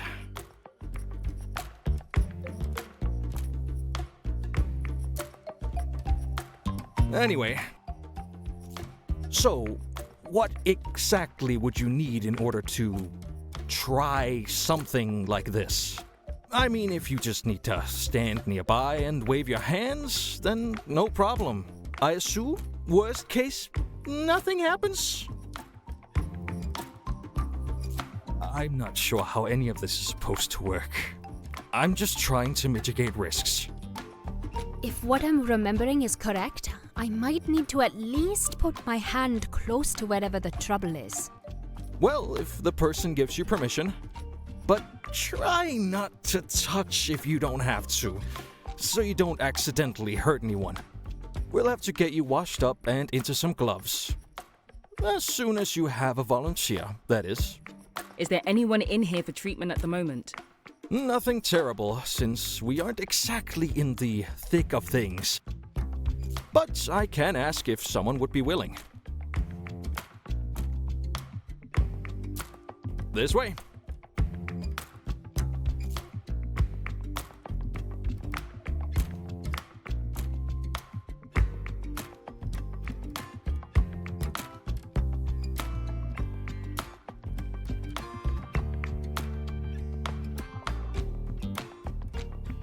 Yeah, so...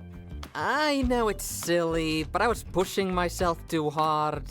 The dumbbell slipped out of my hand and smashed my toes. The doctor was figuring out if anything's broken. I don't know what exactly you do, but I figure I might as well try it if it might mean I can walk on it sooner. We'll see. I can at least promise not to make anything worse. Before you get your hands near him,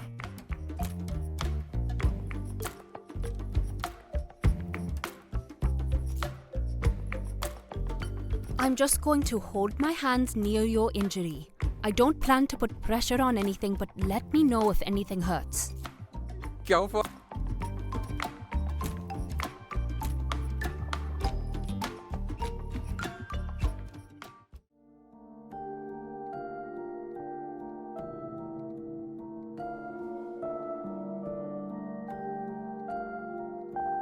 Well, at least I can feel your hands are warm.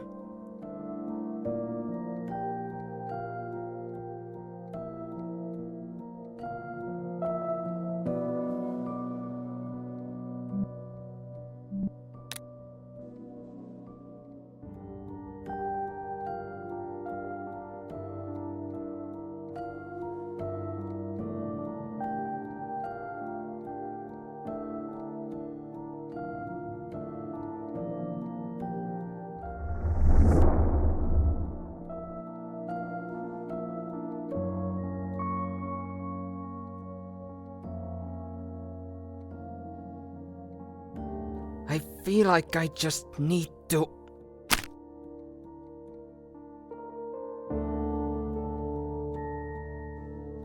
It's like something just went back into place!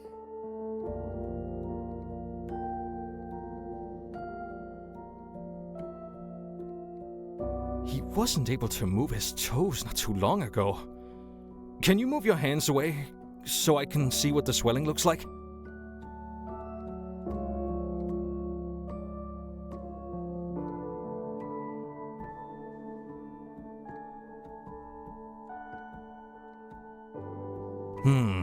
I want to take another set of scans to see if anything changed. Would you say you're done, or...?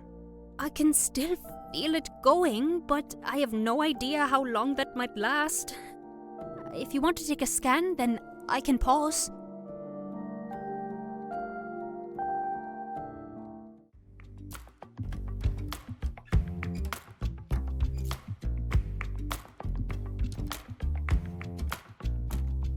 I'd found 2 fractures in the original, one of them slightly displaced.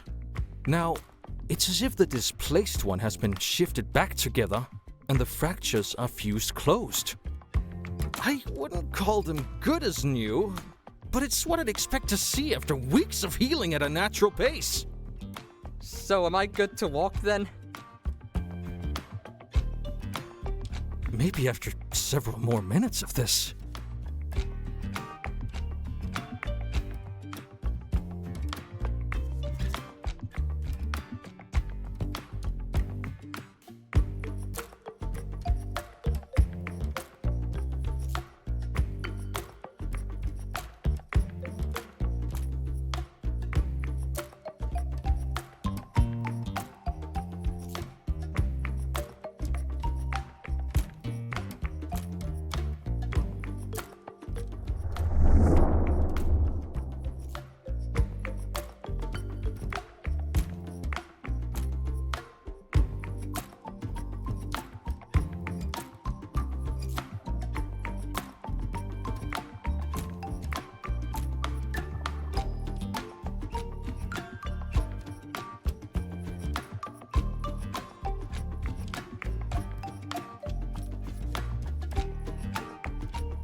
That's really something. Even when they told us these things existed, it was hard to imagine actually seeing it. I know. Though I guess without briefings like yours, I never heard about it until I saw it, so I didn't even know what to try to imagine. You should find some heavier sparring pads to wear. Before long, I might be able to throw you into things and use this as an attack as well. Or send objects flying and use that as an attack. Not saying it always has to be you. I'll admit it. You just like throwing me around. But it's also good for me to get used to facing powers like yours. Oh.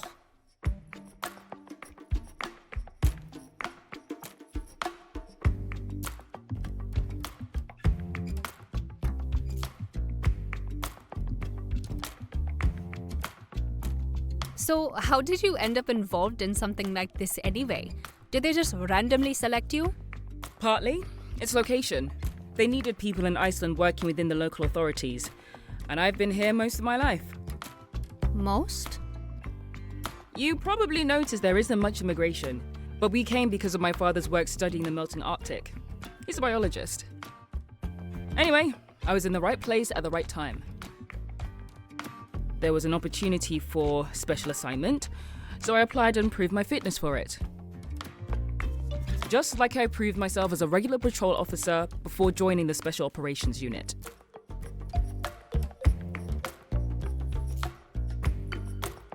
Did you ever believe in anything supernatural before this? Believe in? Well, traditionally, my family back home has been Christian for generations, so those beliefs always seemed normal. But Iceland is a lot more secular than it was back there, so as I got older, religion felt more like a cultural tradition than some sort of magic that could actually work. What about you?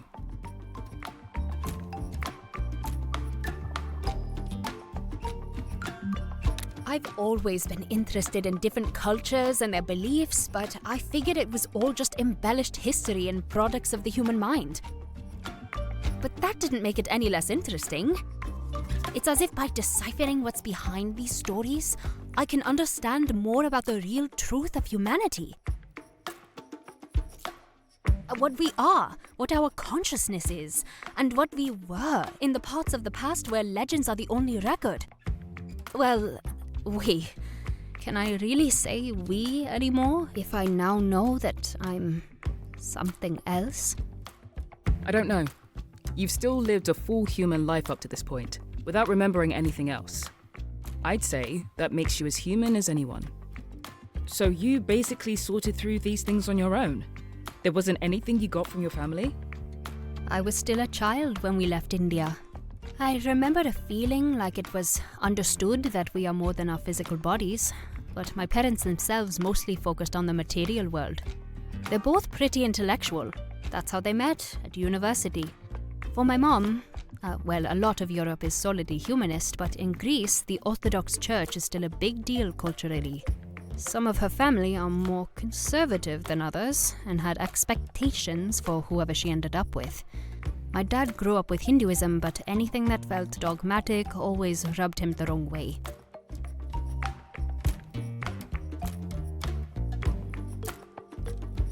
Of course, he'll celebrate Diwali like anyone else, but that doesn't mean he thinks the gods literally exist. He just didn't want the older generations to control him. He was a rebel. He had to be, marrying a foreigner. It sounds like there was a real clash between these families. Yeah.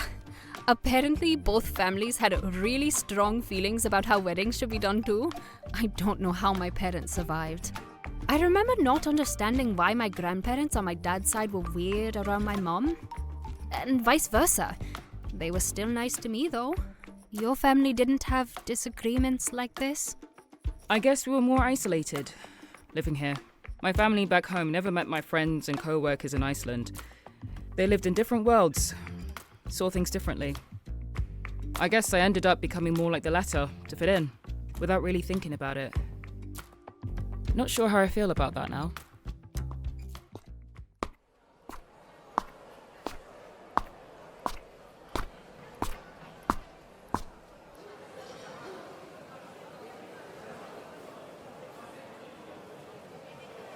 It sounds like there's a call for you. Do you want to stop in a conference room now and take it? A call? Who is it? All I got was the heads up that they're putting a call through for you.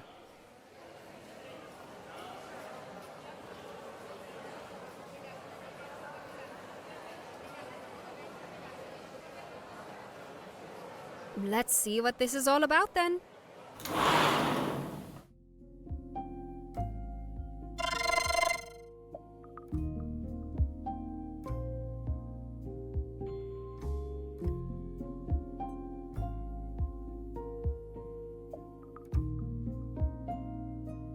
Miss Thea, there you are. It seems like it's been quite some time. They told me you were under protection and there was some secure service I should route the call through to get in touch. So I didn't want to use it frivolously, but there are a few things you should know. All right. Is everyone at least safe? I'm afraid that's part of it. It's come out that someone from your school was in a violent attack the same day I last saw you. Pétur Helgason?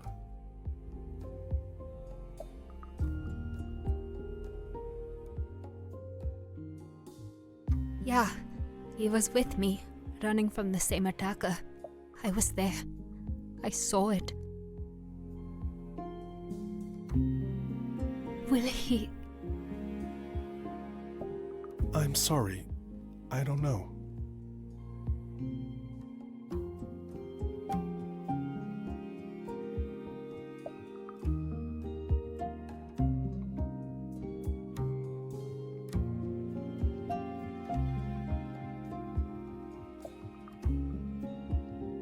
How are you holding up? I don't know. Do you want to continue? Is there more? I mentioned that your parents had need of me, which was why I couldn't pick you up at the usual time. And once again, I apologize, especially given what you've had to face. What is it? Well, it wasn't what I thought. I'd gotten an urgent message to meet them across town, but when I arrived, no one was there. It said they were both together? Apparently not. Though the message wasn't very specific, just brief and urgent enough to be troubling. Since the message appeared to come from your mother's phone, I called her when I couldn't find anyone, and she had no idea what I was talking about. At that point, we were both very concerned about this fraudulent message. It had addressed me specifically and mentioned names. Since it happened at the time I would usually head to your school, she was instantly concerned about you, and I went to look for you. We also both called your phone, but it wouldn't go through. Because by that time I was probably already in this place. There's no reception, or at least none that I'm allowed access to. That's what we eventually learned. But it was panic until your parents were contacted by special forces later that evening, saying you were under protection after an attack. In the meantime, she brought your father into the loop, and we did what we could until finally... Your parents said there were things I should know about you if I was going to be able to help when things happen. What did they mean by that? They said you can do unusual things. Do you know what I'm talking about? A week ago I would have had no idea, but I think I know now. Is there a reason they're not on the call with you? They have their reasons, but I'm afraid there are things they can't share, even with me. Or even with you. I know that's not what you want to hear, but they're safe.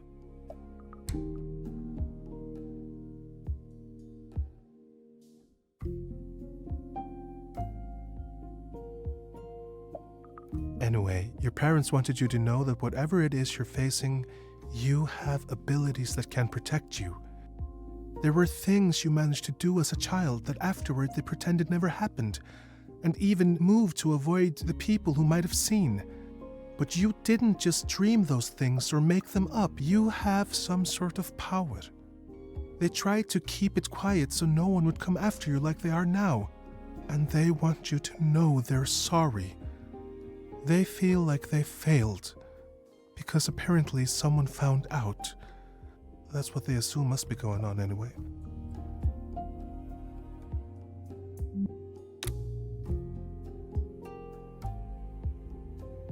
With what I know about the people coming after me, it wouldn't have mattered what my parents did. So long as I lived, they probably would have been able to detect me. I know that might not sound comforting, but still, I don't want them to feel guilty. Of course. I'll let them know. What about you, Johannes? Do you believe what they told you about me? What do you make of all this? Well, as long as I've worked for them, I've always known your parents to be very reasonable, rational people. I can't really imagine them buying into anything like ghost stories, alien abductions, paranormal and whatnot, and they don't. And yet they both seemed completely convinced of what they'd seen in you, though they knew how it would sound. I suppose I don't know, but I believe they're both being honest, and that they remain sane and rational. As strange as the situation may be, we have it well in hand. Who was that? And I suppose that's good to hear.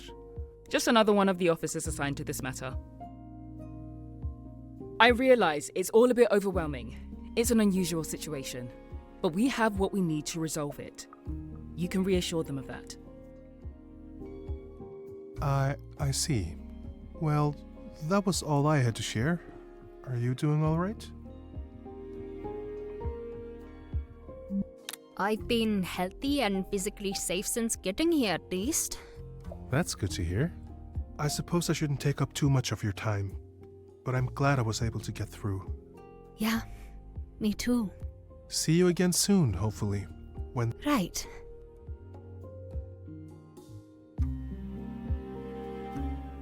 Well, talk to you later. Goodbye, Miss Thea.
Hey there, I'll get my food and come join you. I mean, unless you have other plans. I'm not as popular as you might think. Only a dozen or so people begging for my attention, but I can give you priority this time. Oh, really? Well, I'm honored. As you should be.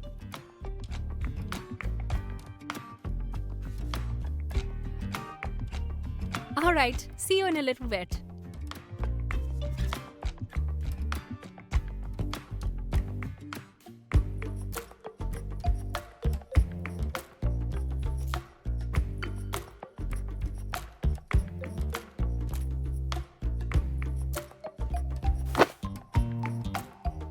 You know, for a cafeteria, the options here have been pretty good. It's not fancy or anything, but it seems healthy. Yeah, it's definitely better than my last assignment. But I think they're investing more into the space overall, wanting everyone to be at peak readiness. And that includes both nutrition and morale. Food affects both. Well, I'm happy to be on the receiving end of it either way.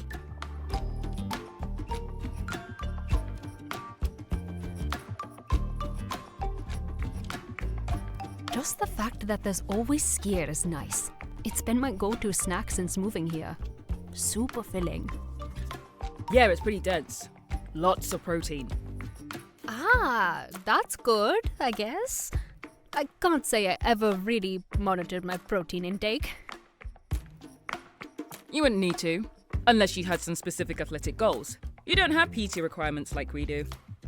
Whatever it is you're doing, it seems to keep you guys pretty well in shape. I wouldn't be surprised if you could bench press me.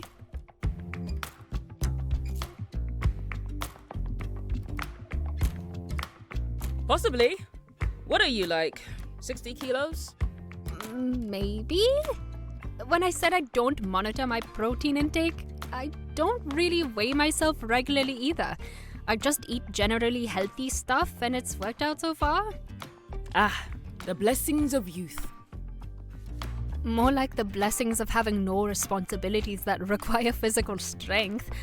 Though I guess that's changing now, if I might need to face off against more supernatural beings. I could at least work on my cardio so I can do a better job of running away. I don't know how I managed with that assassin. Adrenaline is a hell of a drug, but more training wouldn't hurt. You can join our workouts if you want, in addition to the training we're doing for your powers. You might want to wear something other than that nice outfit you brought with you, though. Yeah, I know from experience that this isn't the most comfortable athletic gear. But then again, I don't think I'd ever call exercise comfortable. It's not exactly something that's meant to feel good. I think it feels pretty damn good. Who told you it couldn't? I mean, doesn't everyone hate exercising? It's about as unpleasant as needing to run to the toilet the whole time, but having to hold it. You only do it because you know it's good for you. What? That's really all you ever got from it? Sure, there's effort, but getting your juices flowing can feel downright euphoric. Dopamine getting released and all that. Stress melts away. You're in the moment.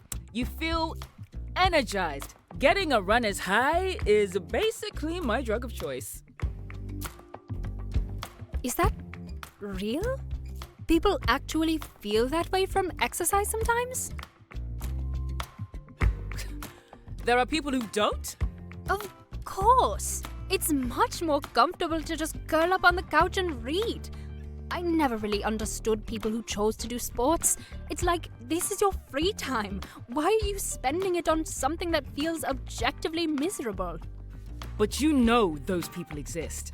So they must be choosing it for a reason. I guess that's true. I must have just figured they were doing it because of peer pressure, or because they're competitive and want bragging rights, or to stay fit. I don't know.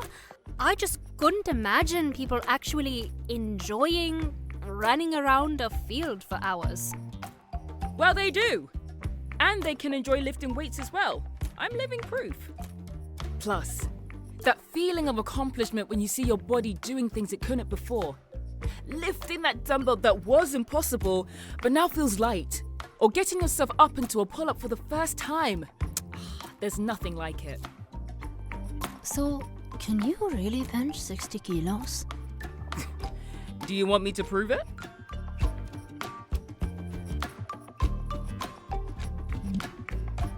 Just let me know when and where you guys train. Sure. Be glad to have you join. I'm interested to see what you do when you're not chaperoning me around. As much as I'm allowed, anyway. Well, the workouts might not have any security clearance required, but other things do. So I'm afraid I can't share a whole lot more than I already have.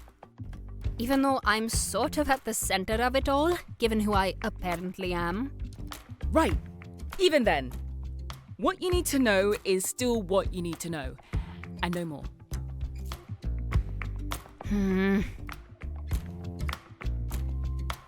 I still wouldn't mind getting to know you a bit better, at least. I mean, we've talked some, but if we're going to face all this bizarre stuff together, it'd be nice if we didn't have to stay at arm's length. It's easier to be there for each other if you can at least see each other as friends. Don't you do that at all within your units? It's a mix. When you're on a team together, you end up seeing each other's messy sides in ways that only family might otherwise.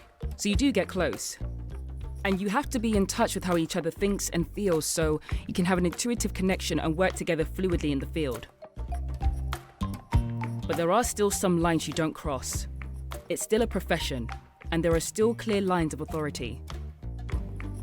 Well, I hope we can get to that point at least, where you can see me as more than just a charge you have to protect or whatever your assignment is exactly. Oh, I already see you as more than that.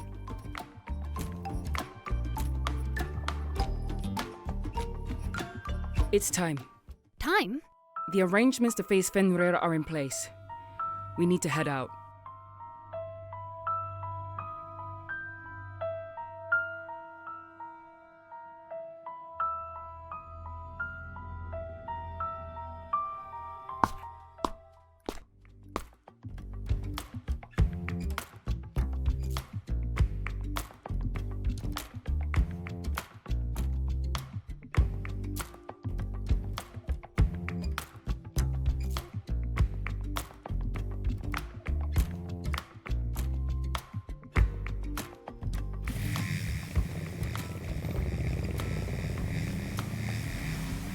You're headed to the private residence of one of our contacts, a beach house on the mainland.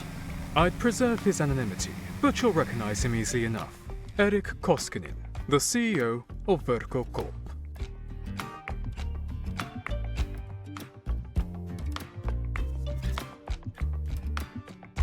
He's going to be hosting a few other unique individuals like yourself, who each have roles to play in our efforts. However, not all of them are as up to speed on the situation as you are. We need to be careful about how we introduce people to this information. So avoid speaking to them about Ragnarok or your own true nature. So what can I say about what's going on and why we're there?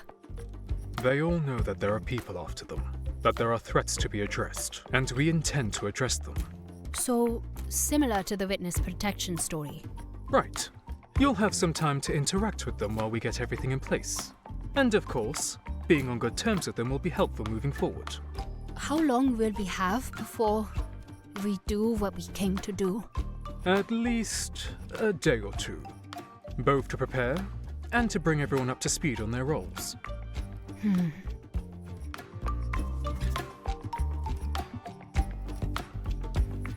Any questions for now? Aside from how exactly is this going to work? It sounds like that will be explained after we get there. Correct. In that case, I suppose not. Best of luck then. We'll be monitoring the situation if you need assistance.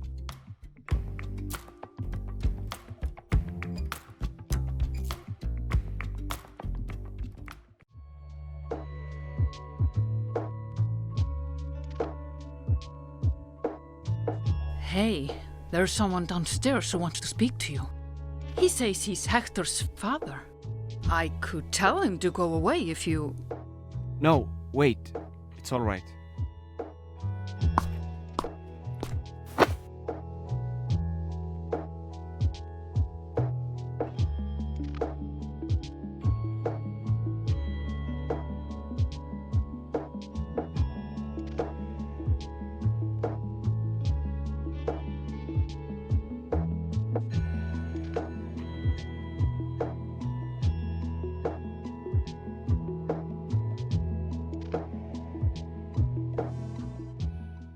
Ah, there you are. I'm Erik Koskinen. You must be Farkas. My son told me a lot about you. It is good to finally meet you.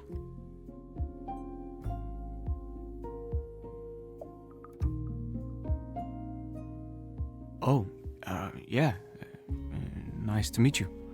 I'm sorry for what happened.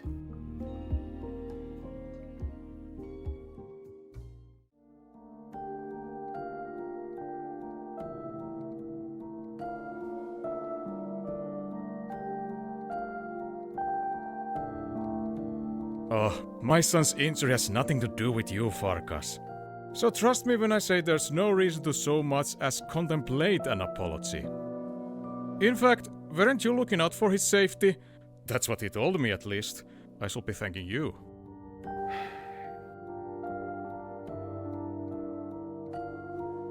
Pleasantries aside, I was hoping we could talk for a moment. But there are things to discuss about what happened to you that aren't fit for prying ears. Besides, it's a bit drafty in here. There's better heating in my car. Why don't we talk in there? Yeah, Hekla's been trying to save on power bills.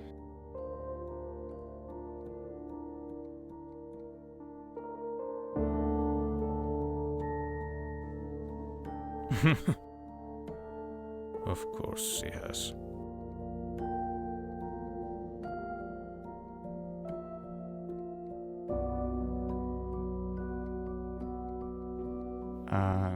Do you know each other? Hmm? Do you and Hekla know each other? It sounded like you were judging her for being cheap, which is kind of funny coming from someone who doesn't have to worry about that sort of thing.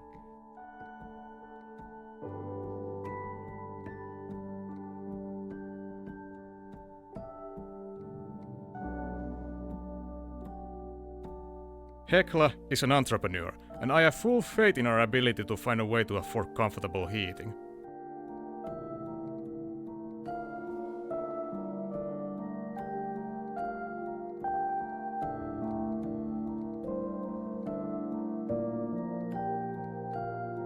As for whether I know her, no better than her customers do, which includes Hector.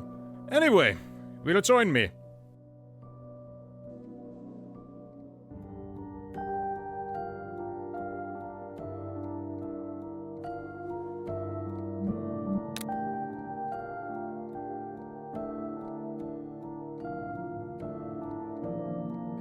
Sure, I'll go with you. Hekla, I'll be right back.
Thank you for coming along.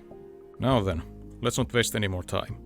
I'd like to offer you an opportunity, Farkas. Wait, this isn't about Hector? Hector? He's going to recover. I have nothing to ask in that regard. I know you did your best to help him.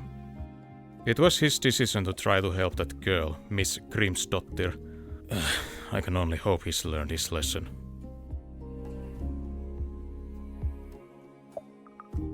At any rate, I'm thankful to Hector for securing a friend like yourself.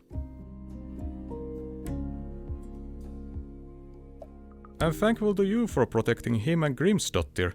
He told me quite a bit about the two of you. Sarah, you mean?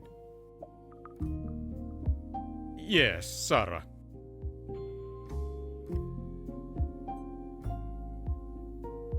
She visited him in the hospital today, I heard. They seem to be getting along quite well.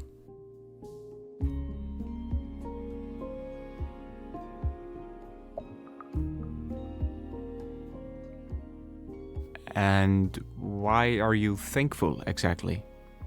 Just because Hector has a friend? Friends are more valuable in dangerous times, which I think you'll agree these are. You see, Farkas, I can't say what exactly these attackers wanted with you, but I've heard of such people before.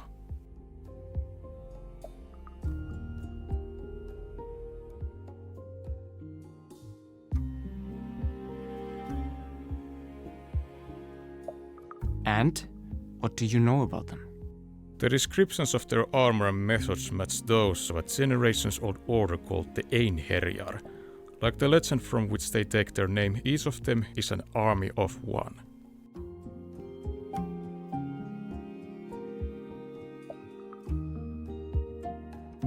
So, an ancient order of fanatical Viking cosplayers? It'd be comical if they weren't so deadly. Unfortunately, it isn't so simple. I have reason to believe they won't stop coming after you anytime soon. They choose their targets very specifically. So whatever it is that attracted them to you, they won't stop until they get it.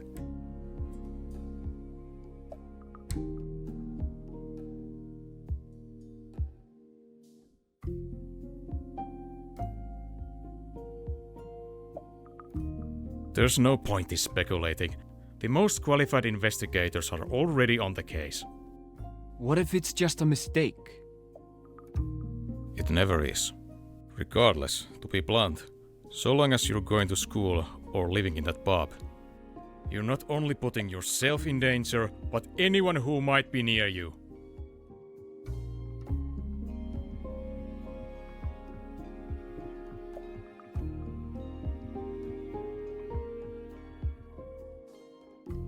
And what do you suggest I do about it? Stay away from your son, I'm guessing? Please. You really think I'd just take my son and run away, leaving you, Hekla, and Sarah to fend for yourselves against trained assassins? I'm committed to seeing this threat addressed while all of you are safely accounted for, if you let me. As you know, I happen to have quite a few resources to help with that. Besides, this matter is much larger than just you, and the Einherjar are of interest to me as well. So it's also in my best interest to help you in any way I can. So, you want to use me as bait? Far from it. I want to keep you, Hector, Sarah, Hekla, all of them, safe. Isn't that the opposite of using someone as bait? The safety of all involved is my top priority. And how exactly do you plan to do that? Before I get into that, I have a question for you. I'm wondering how exactly you survived an encounter with trained killers. I hit them. Hard. I suppose that would work. But to be clear, Farkas, that was a stroke of good luck. It's unlikely you'd survive another encounter with these people. This time, they underestimated you. Whatever you were able to do, it surprised them. Next time, I'm sure they won't be so easily defeated.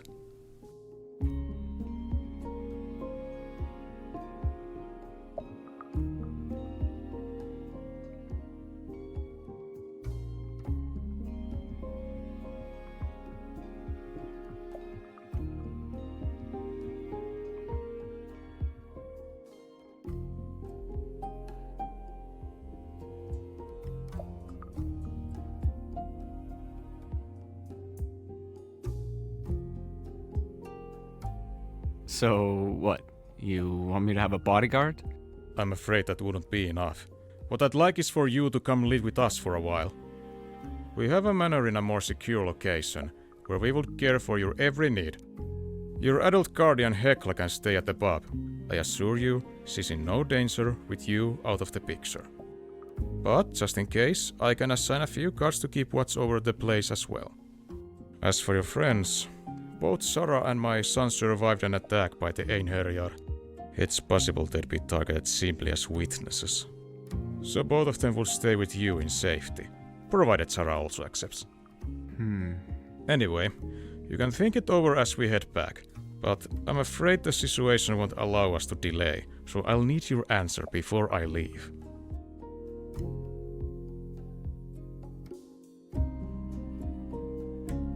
So now you've heard what I came to offer.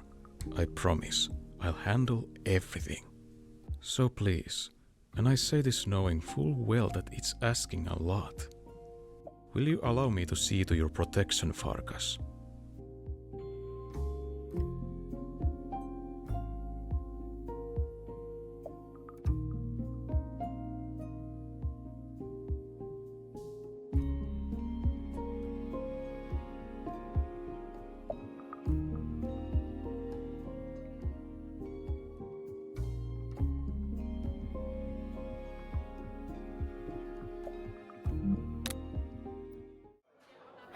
Okay, you win.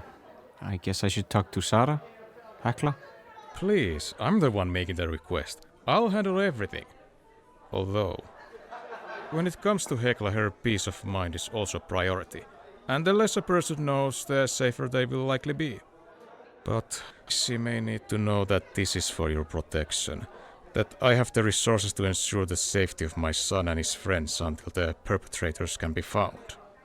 Of course, I'll have to use the same story with Sarah's parents so that everything is consistent. But Sarah herself will know as much as I share with you. Yeah, don't lie to Sarah.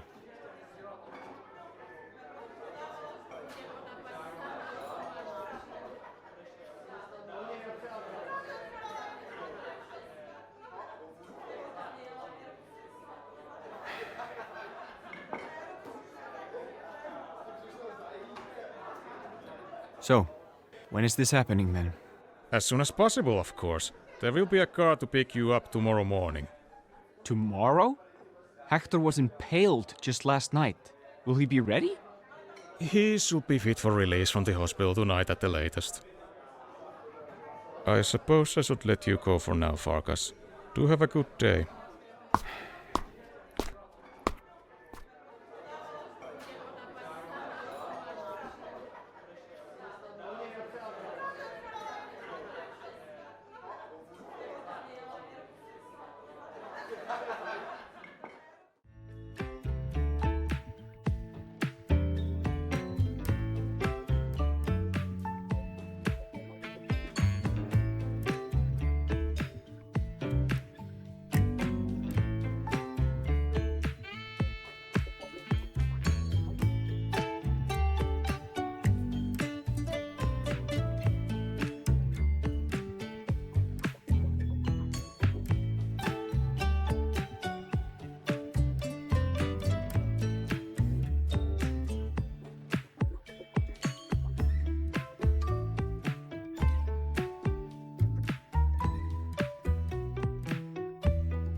You're up early. Leaving so soon? Yeah. Well, good luck out there, kiddo.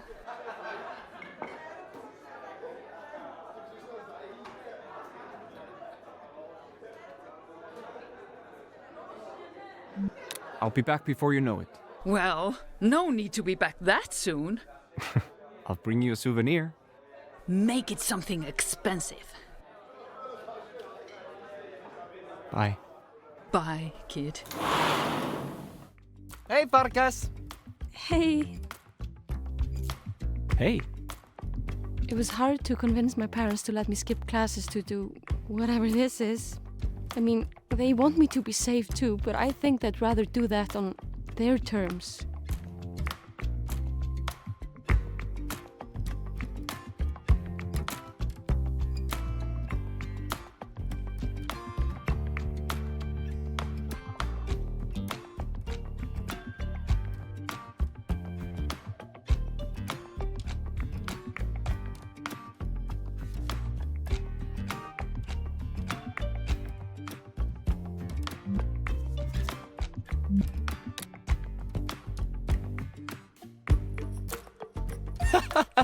I didn't have to convince anyone.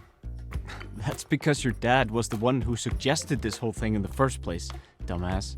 Actually, why do you even need to wait for a ride with us?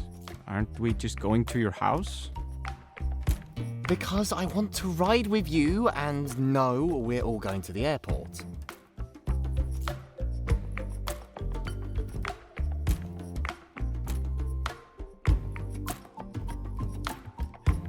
The airport? And then where exactly? You probably know the most about what's going on. I mean, hopefully your dad told you more? Sorry, there isn't a lot I can say.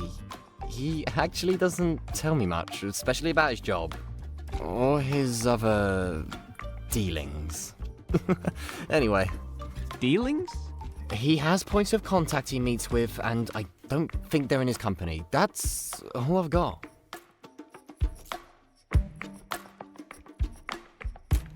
But I do know where we're going. We have a manor in a really cool place on the mainland, although for safety reasons I can't tell you guys where it is. There's a beach and it has swimming pools as well. I'm sure we'll be treated well, and we'll have plenty of things to pass the time. I don't know if my dad will actually ask you to do anything, but for me he just said to stay safe, study, and spend some quality time with you guys. So, this really is related to those people who attacked Farkas. I tried looking into them, but I mean, you try searching for people who dress like Vikings. Did Hector's father tell you anything in particular, Farkas? Yeah. Wasn't he supposed to tell you the same thing? He called them Einherjar, that thing from the Viking legends. Other than that, just be there, come with me, organization once you're dead, same as with you guys, right? Okay, so they're into Viking lore, but we already knew that.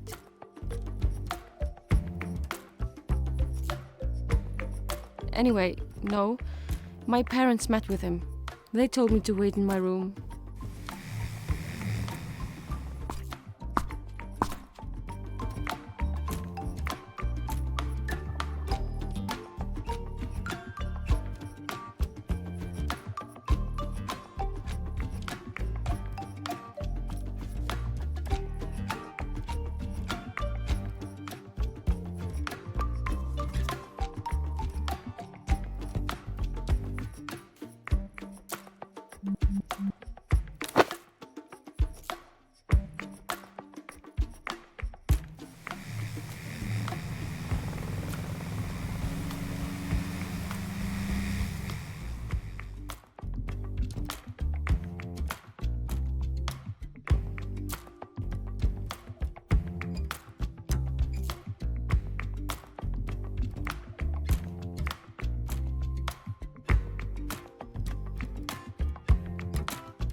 We're here.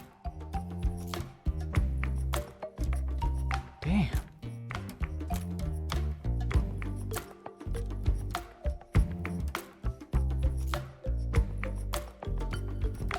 Oh, nice place, Hector. Do you have a butler taking care of it for you? Mikhail's the one in charge of the staff when he's here. I see you have arrived. Welcome, Master Hector, and guests. Hey, Mikhail. Is Dad around yet? Koskinen will arrive by nightfall. Cool.